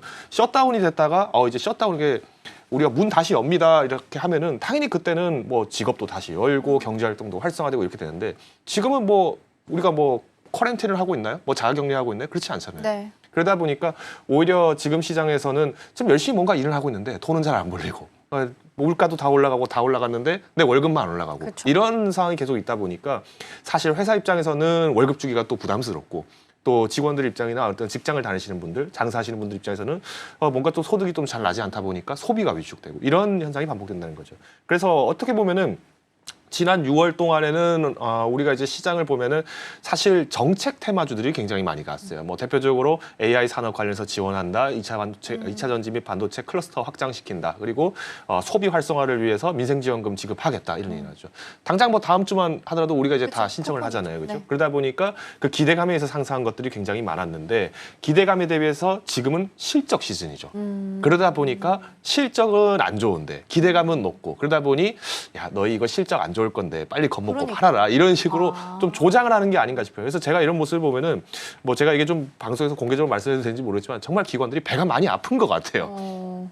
이게 좀 호락호락하지가 않네라는 게 굉장히 지금 답답한 모습인데 저는 오히려 이럴 때일수록 개인 투자자분들이 전략적으로 그러니까 매수를 잘 하고 있다라고 보고 다만 지금 섹터가 순환매가 돌고 있죠. 그러니까 정책 테마주, 그러니까 기대감에서만 올라갔던 정책 테마주가 아니라 이제는 실적주로 좀 전환이 되다 보니까 코스피 같은 경우에는 이제 시장에서 이제 너도 나도 추격 매수를 굉장히 많이 쓰는데 코스닥 같은 경우에는 내가 잘 모르는 기업들이 좀 많다 보니까 아직까지 개인 투자자분들이 조금 놓쳤던 종목들이 많은데 지금은 이제 이 코스피 자체가 올라갔기 때문에 뭐 코스닥이 더 올라간다 이런 어떤 뭐 키 맞추기를 한다는 논리보다는 네. 코스피는 코스피대로 강한 기업들이 잘 버텨주고 있었기 때문에 이제는 코스닥에 있는 기업들이 이제 실적으로 기회를 만들어낼 것이다. 그렇기 때문에 우리가 저평가 섹터들을 반드시 보시면서 그 기업 내의 좋은 이점들을 발굴해낼 필요가 있지 않나라고 생각을 하고 있습니다. 네, 저평가 섹터 중에서도 숫자가 잘 나올 수 있는 쪽으로 해서 집중해서 보셔야 될 것 같습니다.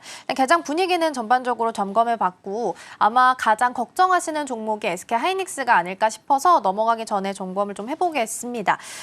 이제 작년 9월쯤에 이제 모건스탠리 쪽에서 겨울론 이야기가 나왔었고 이제 어제 골드만삭스에서 부정 리포트가 나오게 되면서 안 그래도 막 30만 닉스 됐을 때 고점 논란이 좀 있었는데 이걸 이제 빌미로 해서 좀 밀렸습니다. 한 9% 가까이 밀렸다가 오늘 개장하고 제가 한 27만 4,500원까지는 봤었거든요. 근데 지금 보니까 딱 보합 26만 9,500원에서 지금 가격이 형성이 좀 되어 있습니다.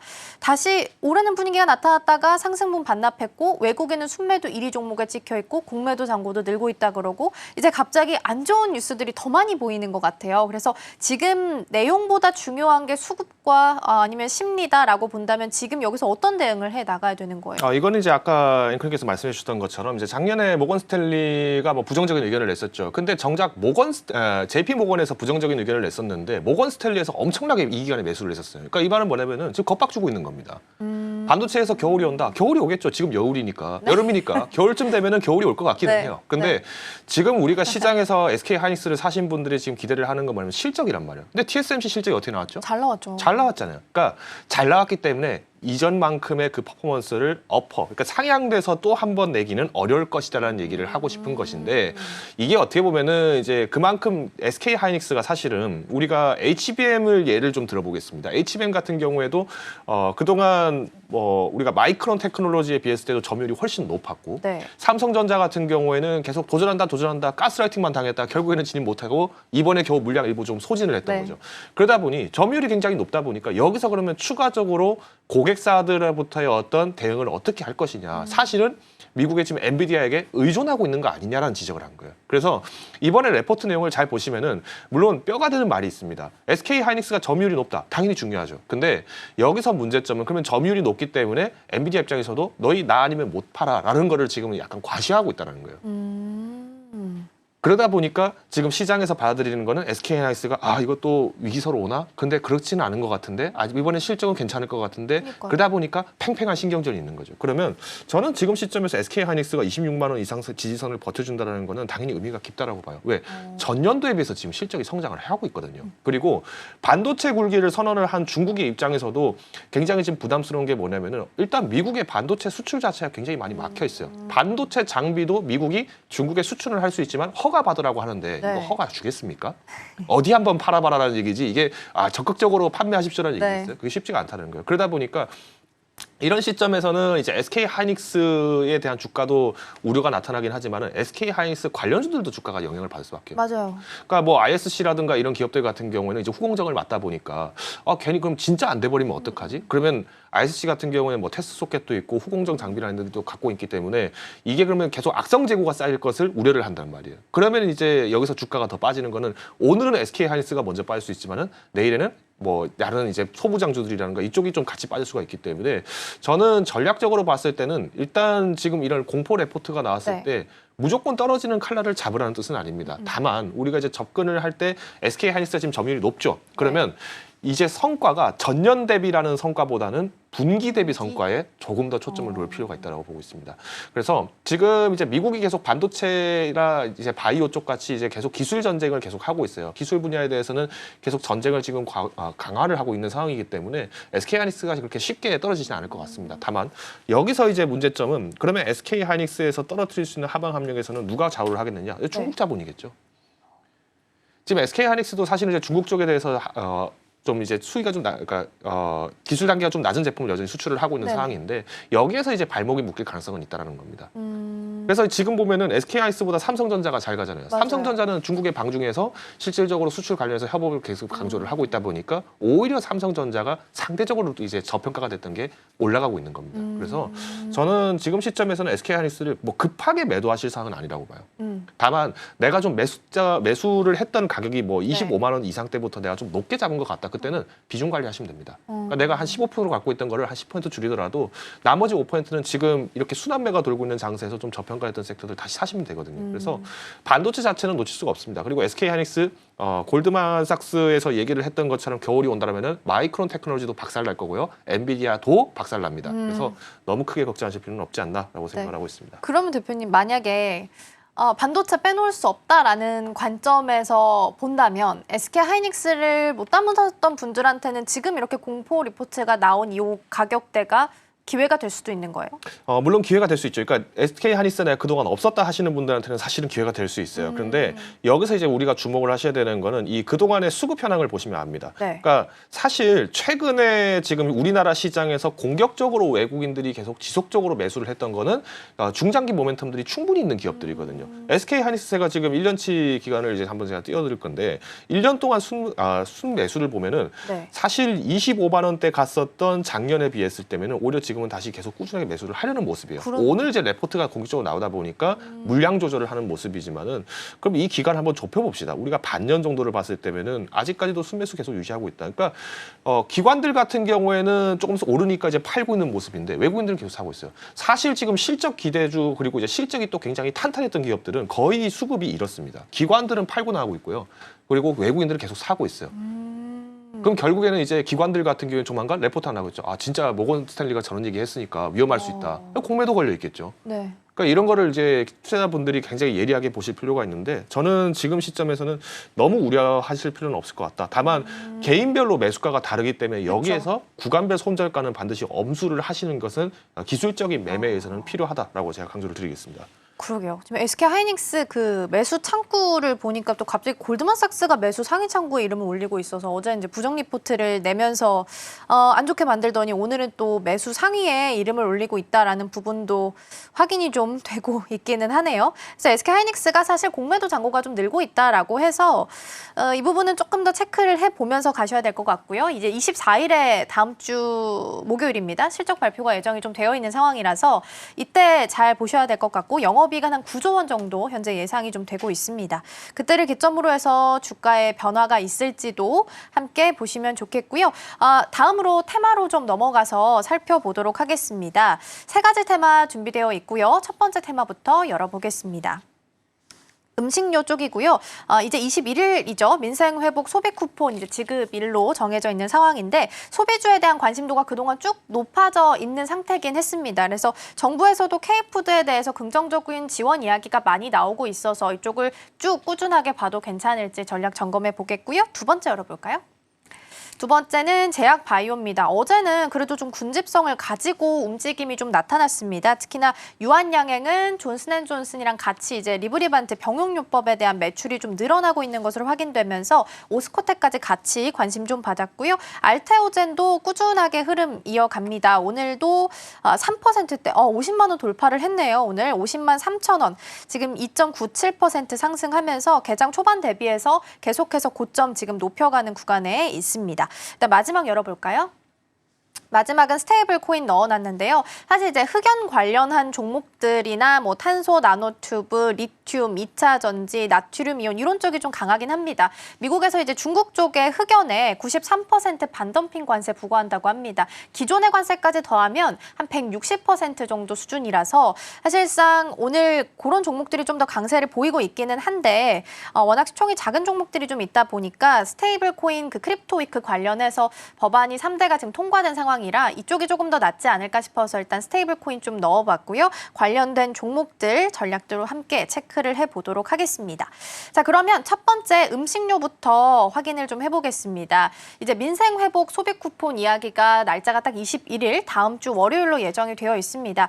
그러면 사실 우리는 뉴스 나왔을 때 항상 대비해야 되는 게 세론 아닐까 싶어서 추가 상승 여력이 있다라고 보실까요? 일단 이제 기대감이 좀 선반영이 된 건 있죠. 그러니까 제가 뭐 3주 전에도 아마 음식료 업종 맞아요. 소개를 드렸을 텐데 제가 그때도 말씀드렸습니다. 이거 이제 한 10만 원 더 받는다고 해서 인생이 역전되지 않습니다. 여전하다고. 네, 인생이 여전하다고 제가 말씀드렸잖아요. 그러니까 그만큼 사실 어떤 이제 우리가 금액을 받았을 때 이걸로 뭔가 내가 꼭 생필품이 올라간다. 뭐 지금 백화점 쓰지 못하게 합니다. 대형마트 못 쓰게 합니다라고 돼 있는데 그러면 지금 뭐 라면 가격도 뭐 계속 인하시켜 이렇게 일을 한다고 합니다. 네. 그러면 저는 지금 딱 상황을 봤을 때 이 15만 원으로 내가 정말 어떤 내 생계가 정말 힘들고 내가 밥이 좀 걱정된다면은 뭐 쌀 사는 것도 부담스러워요. 오히려 우리 진라면 순한맛 사야 돼요. 진라면 순한맛 60개에 3만 원밖에 안 합니다. 3만 3천 원밖에 안 해요. 그러면 네.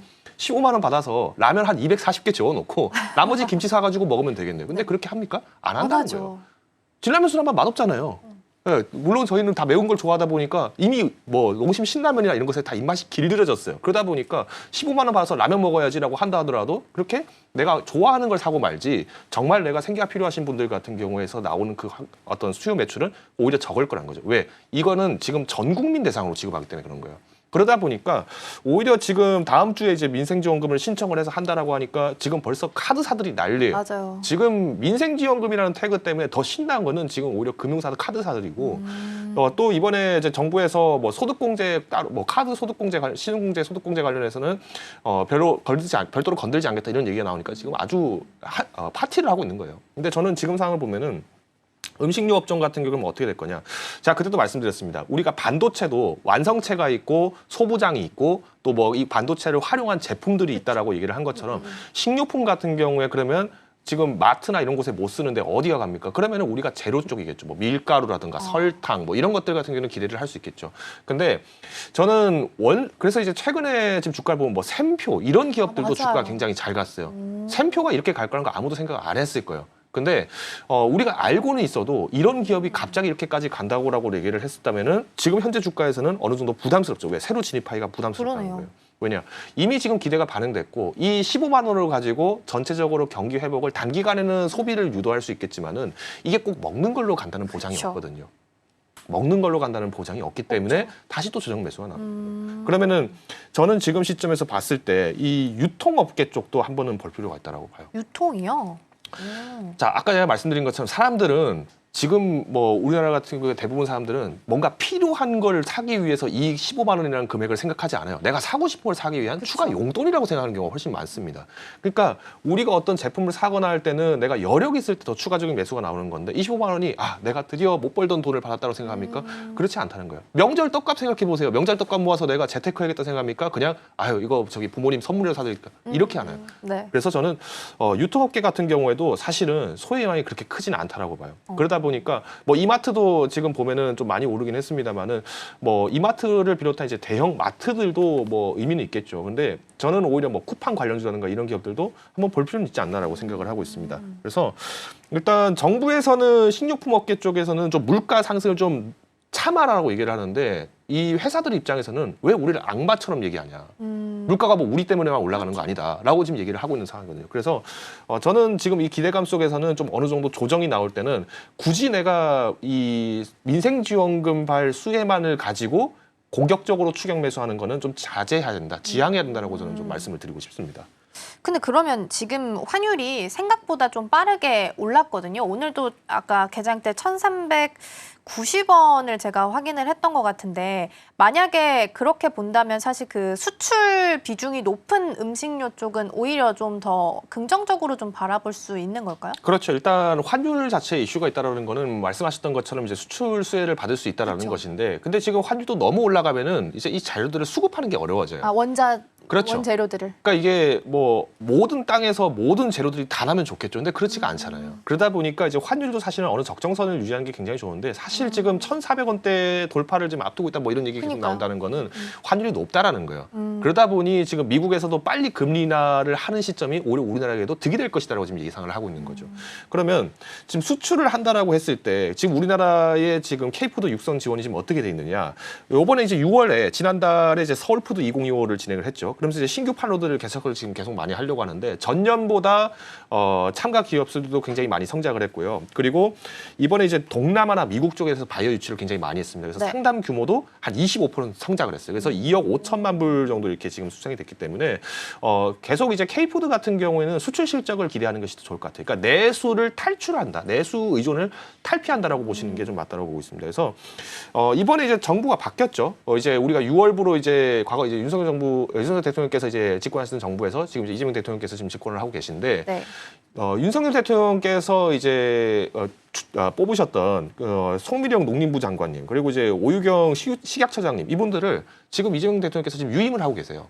왜? 작년에 그렇게 정가를 잘 만든 사람인데 굳이 바꿔가지고 뭐 잘못되게 하느니 지금 이 사람들이 하는 것에 컨트롤 타워를 계속 연장을 해주자라고 하고 있는 거거든요. 그래서 저는 지금 어떤 이제 관세 부분이라든가 혹은 네. 이제 실질적으로 통관 문제로 나와서 수출을 못하는 사람들 이런 것들을 좀 적극적으로 공유해달라고 하고 있기 때문에 뭐 법적 제도적인 안정장치는 계속 지금 유지가 되고 있기 때문에 뭐 수출도 충분히 기대할 수 있다라고 저는 판단을 하고 있습니다. 네, 일단 음식료 수출 관련해서 좀 살펴봤고요. 환율 앞서서 제가 말씀드린 것처럼 1,391원 60전 지금 움직임 나타나고 있어서 살짝 이제 1,400원대 좀 불안한 움직임 앞두고 있는 상황이라서 환율까지 같이 좀 체크해서 보시면 좋을 것 같고요. 제약바이오 쪽으로 넘어가 보겠습니다. 이제 어제 좀 군집성 있게 움직임이 나타났고요. 특히나 이제 유한양행의 큰 폭의 상승세도 눈에 띄었고 앞서 말씀드린 것처럼 알테오젠이 50만 원 넘어섰다가 지금은 좀 내려왔네요. 49만 3천 원 선에서 움직임 나타나고 있습니다. 제약바이오는 사실 키 맞추기 차원에서 기대하시는 분들 계셨을 텐데 앞서서 말씀해 주신 것처럼 실적이 뒷받침되지 않는다면 큰 의미는 없을 것 같긴 하거든요. 이 섹터 안에서는 어떤 투자 포인트를 좀 잡아서 가야 될까요? 일단 최근에 바이오주들이 다시 올라가는 거는 앞서서 말씀드렸던 것처럼 이제 6월에 강세를 받던 섹터에서 의외로 소외가 많이 됐어요. 그러니까 분명히 바이오가 잘 될 거다, 뭐 금리나 할 거다 이런 얘기들은 누구나 다 알고 있었을 거예요. 네. 근데 왜 유독 지금 와서 올라가느냐? 이제 6월에 얘기됐던 어떤 정책발 이슈 기업들은 이제 소재가 끊어졌다는 거예요. 그러니까 주가도 높고 지금 네네. 여기서 뭔가 약발이 잘 안 듣는다는 거예요. 그러다 보니까 그럼 약발이 드는 약국 기업을 가야겠다 이렇게 지금 생각을 하겠죠. 그러면 오히려 지금 바이오 기업들 같은 경우에는 지금 두 가지 포인트를 좀 더 초점을 둘 필요가 있어요. 아까 첫 번째는 이제 그 순환매 이것을 이제 말씀드릴 것 같고요. 두 번째는 지금 트럼프 대통령이 파월 의장한테 계속 사임이라고 얘기하고 맞아요. 그러니까 관계가 안 좋은 거는 늘 그랬어요. 늘 어떻게 보면은 에이 둘이서 그냥 WWE 하는 거지. 무슨 뭐 UFC 하느냐, 뭐 진짜 서로 멱살 잡고 싸우겠느냐 이렇게 생각하는 분도 계시겠지만 지금 좀 관계가 안 좋아요. 네. 그래서 지금 최근에 파월 의장이 뭐 현명한 선택을 하기를 바랍니다라고 얘기하면서도 지금 뭘로 지금 딴지를 걸고 있느냐. 연준 시설에 지금 공사비로 지금 딴지 걸고 있잖아요. 너 이거 횡령한 거 아니냐. 너 이거 어디 삥땅 친 거 아니냐. 빼먹은 거 아니냐. 이런 식으로 계속 겁박 주면서 계속 지금 연준이 정신을 못 차리게 만들고 있어요. 그 말은 지금 트럼프 대통령이 원하는 거는 지금 달러의 약세. 그걸로 다시 수출을 흑자로 지금 만들겠다라는 지금 생각을 하고 있는 거거든요. 이번에 관세 수입도 굉장히 많이 올랐다고 했잖아요. 네, 그러니까 맞아요. 지금 그러면 결국에는 금리 인하 카드를 만지작거렸을 때 눈여겨볼 수 있는 거는 바이오주들이 높을 수밖에 없다라고 생각을 하는 거죠. 물론 금리 인하되면은 모든 섹터가 다 좋겠죠. 그쵸. 그렇지만 워낙 이제 하반기 기대감도 있고 또 그만큼 이제 금리 인하 얘기가 나오면 항상 꼬리표처럼 나왔던 게 제약 바이오 기업이다 맞아요. 보니까 지금 좀 이렇게 상승을 하지 않나라고 좀 생각을 하고 있습니다. 네, 제약 바이오는 특히나 이제 금리 인하 기조가 이어졌을 때 가장 우호적인 환경이 좀 만들어질 수 있기 때문에 긍정적으로 좀 바라보셔도 좋을 것 같고요. 시간이 많진 않지만 스테이블 코인 쪽까지만 잠깐 좀 보고 마무리를 해보도록 할게요. 오늘 스테이블 코인 관련해서 미국 쪽 그 크립토이크 관련해서 3대 법안이 모두 통과가 된 상황입니다. 그동안 좀 지지부진했다가 오늘은 더즌 13% 정도 올라오고 있고요. 카카오페이도 5.7%, 다날 3.6%, 핑거 0.8% 정도. 어쨌든 종목별로 차별화가 있긴 합니다만 그래도 올라오고 있습니다.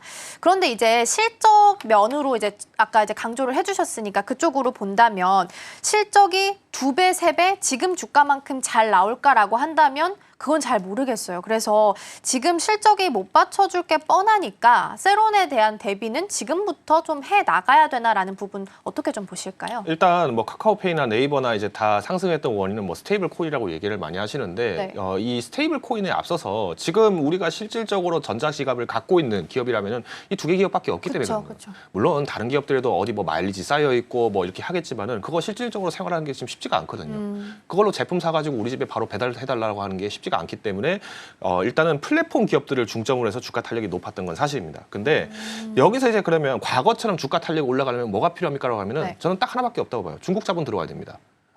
카카오페이 지난 6월부터 해서 11만 원, 12만 원까지 네. 가네 마네 이런 얘기 나왔어요. 네, 맞아요. 이때 올라갔던 원인 중 한 가지가 중동에서 전쟁이 일어났었죠. 중동에서 다시 이제 그동안 휴전하면서 좀 덜 싸우는가 싶더니 다시 미사일 쏴버렸잖아요. 그러면서 중동에 자금이 묶이니까 중국 자본들이 한국 시장 공략한 거예요. 마침 또 지금 이재명 대통령께서 이제 지역 화폐 그리고 이제 스테이블 코인 관련해서 추진하겠다 얘기가 나왔으니까 정책발 이슈 덧불어서 받은 것이고. 네. 그러면 저는 이때 카카오페이 제가 참 어이가 없었는데 6월 20일인가요? 이때쯤에 제가 네. 그 레포트를 나온 게 모 증권사 레포트를 봤는데 주가가 13만 원 간다고 얘기를 했어요. 근데 그걸 가지고 이제 많은 개인 투자자분들이 득달같이 달려들었겠죠. 1년 안에 한 번은 승부수 보겠다. 근데 정말 1년 동안 내가 카카오페이 13만 원 갈 거다 생각하고 온 분들이 많을까요? 아니면 그냥 올라가니까 한번 베팅해보자로 한 게 많을까요? 올라가니까 베팅하자가 더 많죠. 정말 중장기 매력이 있다면 네이버가 훨씬 크겠죠. 왜 그쵸. 디지털 트윈도 하고 있고 실제 이 사고 사례를 통해서 아껴지는 세이빙된 예산이나 이런 거를 뭐 성과금으로 받는다. 그럼 이걸 가지고 뭐 새로운 어떤 마일리지를 만들 수도 있는 거고 이걸로 결제를 유도할 수 있고 여러 가지 할 수 있는 아이템이 많은데 지금 카카오페이 같은 경우는 말 그대로 결제 쪽에서만 지금 집중이 되어 있다 보니까 네. 상당히 지금 변동성을 크게 보이고 있다고 보고 있습니다. 그러면 저는 오히려 지금 시점에서도 카카오페이나 네이버를 추격 매수하는 게 어떻습니까? 라는 질문을 받으면은 네. 정말 스테이블 코인 때문에 내가 산다라고 한다면은 추격 매수는 하지 않는 게 맞다고 봐요. 아직도 지금 조정이 완벽하게 끝나진 않다라고 봅니다. 그리고 수급 내용을 보시면 아시겠습니다만은 카카오페이 같은 경우는 이미 지금 수급이 완전히 깨져버렸어요. 그러네요. 그러니까 외국인들이 대량으로 매도를 하기 시작하면서 지금 나갔다는 것인데 여기서 개인 투자자들이 승부수를 보겠다 그러면 천하제일 단타대입니다. 그러네요. 네, 정말 내가 단기 매매나 어떤 틱 차트 보면서 매매 자신이 있다라고 하시는 분들이라면은 해볼 수 있겠지만 뭐 이거는 어떻게 보면은 이제 투자라는 개념에서 봤을 때면은 조금 변동 매매를 하시는 거기 때문에 그렇게 적극적으로 추천드리기는 좀 어려울 것 같습니다. 그러게요. 지금 수급 상황을 보니까 네이버도 그렇고 카카오페이도 그렇고 지금 다 외국인 투자자들이 줄줄이 좀 빼고 있는 것으로 보이긴 하네요. 어제 특히나 카카오페이 같은 경우에는 골드만 쪽에서 대량 매도가 나오기도 했습니다. 91만 주 이상 순 매도가 나왔고 골드만 쪽에서만 한 89만 주 이상이 나간 거라서 어제 좀 크게 흔들림이 좀 나왔었는데 오늘은 한 4% 정도 상승불 켜져 있고요. 꽉 찬 양봉으로 일단 차트상 그림 그려져 있기는 합니다. 자, 개장 분위기 잘 체크해봤고요. 대표님 과는 여기서 인사 나누도록 하겠습니다. 오늘 말씀 고맙습니다.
네, 댓글 답해주는 아나운서 코너로 이어가 보도록 하겠습니다. 김민 앵커 나와 계십니다. 어서 오세요. 안녕하세요.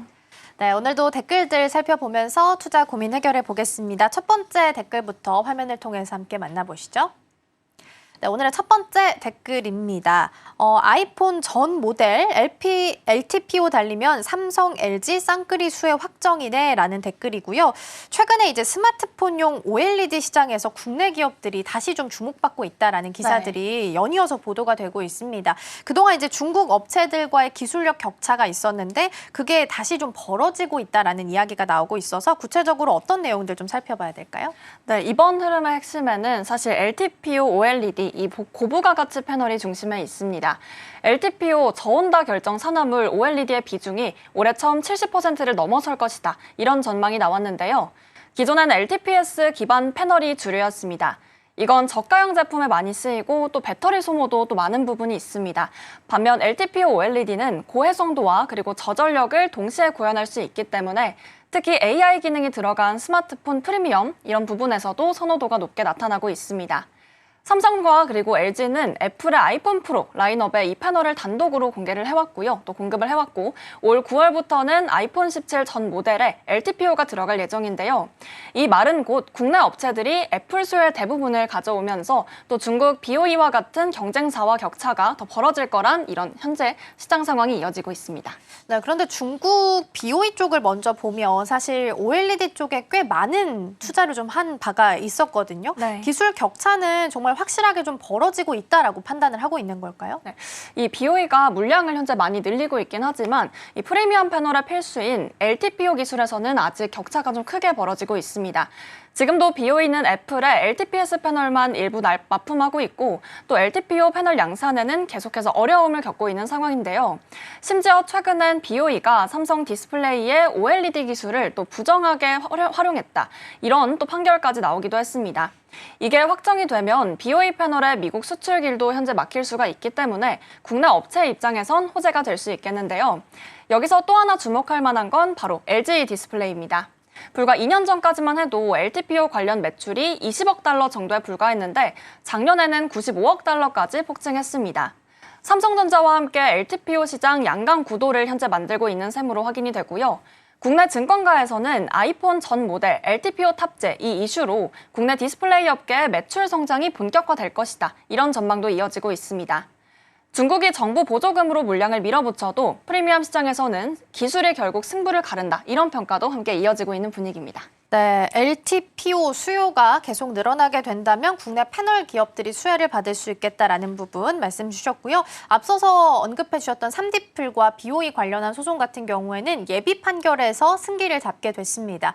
예비 판결이 이제 최종 판결로 갔을 때 결과가 뒤집히는 경우가 거의 좀 없어서 드문 경우다 보니까 승기를 잡았다라고 판단이 좀 되고 있는 상황이고요. 그러면 3D풀이 좀 더 주목받을 수 있다라는 부분, 그리고 OLED 관련해서 혹은 폴더블폰 관련해서 주목을 받는다면 3D풀이랑 같이 움직이는 종목으로는 덕산 네오룩스가 있습니다. 이 종목도 최근 들어서 기관의 수급이 좀 들어오고 있으니까 같이 체크해 보시면 좋겠습니다. 자, 그럼 이어서 두 번째 댓글 확인해 보도록 하겠습니다. 네, 두 번째 댓글입니다. 이래서 현지 공장이 중요하지. 콜마 타이밍 기막히다라는 댓글입니다. 트럼프 대통령이 그 관세 이제 부과를 예고한 상황이다 보니까 미국에서 최근에 한국 화장품을 1년치를 미리 사재기하는 경우가 좀 많이 늘어났다라고 하더라고요. 네, 그 배경에는 사실 이 트럼프 대통령이 오는 8월 1일부터 한국산 제품에 25% 상호 관세를 또 부과하겠다 이렇게 발표를 하면서 현재 소비자들 사이에서는 가격 인상에 대한 불안도가 높아진 상황입니다. 즐겨 쓰는 제품을 미리 대량으로 구입해두려는 움직임이 실제로 나타난 건데요. 뉴욕타임스의 보도에 따르면 평소 구매량의 3배 이상을 사는 사례도 현재 파악이 되고 있고요. 예를 들면 팔로워 50만 명 이상의 인플루언서는 한국 화장품 언박싱 이런 영상까지 올리면서 또 미래는 몰라도 이 제품은 잃고 싶지 않다 이런 말을 잇기도 했습니다. 이런 흐름은 단순한 해프닝이 아니라 또 미국 내에서 K-뷰티가 하나의 일상 소비재로 자리 잡았다 이렇게 확인해 볼 수도 있겠는데요. 미국 소비자들이 꼽는 K-뷰티의 핵심 경쟁력은 바로 가성비입니다. 핵심적인 내용은 합리적인 가격에 또 뛰어난 성능을 챙긴다는 의미겠죠. 관세로 가격이 급등하면 바로 이 장점이 조금은 사라지게 될 수도 있겠습니다. 그렇기 때문에 이번에는 단순히 수요가 줄어드는 문제가 아니라 시장 전체의 구조가 흔들릴 수 있다. 이런 우려가 퍼지고 있는 것으로 확인이 됩니다. 더군다나 트럼프 대통령이 한번 유예했던 관세 계획을 다시 한번 꺼내들면서 또 앞으로의 정책도 예측이 어렵게 됐고요. 실제 전문가들은 8월 1일 이전에 또 한미 간 무역 합의가 이뤄질 가능성도 아직까지는 낮게 보고 있는 상황입니다. 네, 좀 트럼프 관세하면 타코라는 단어가 계속 떠오르고 있기는 하죠. 그래서 관세가 또다시 유예될지는 조금 더 보셔야 될 것 같고요. 화장품 쪽에서도 OEM, ODM 업체가 가장 크게 좀 주가 상승세를 보이고 있습니다. 투톱으로 보면 코스맥스랑 한국콜마가 있을 텐데 한국콜마에 대해서 점검을 좀 해봤고요. 관세 리스크에서 회피할 수 있을지도 같이 보시면 좋겠습니다. 김민 앵커와는 여기서 인사 나누겠습니다. 오늘 말씀 고맙습니다.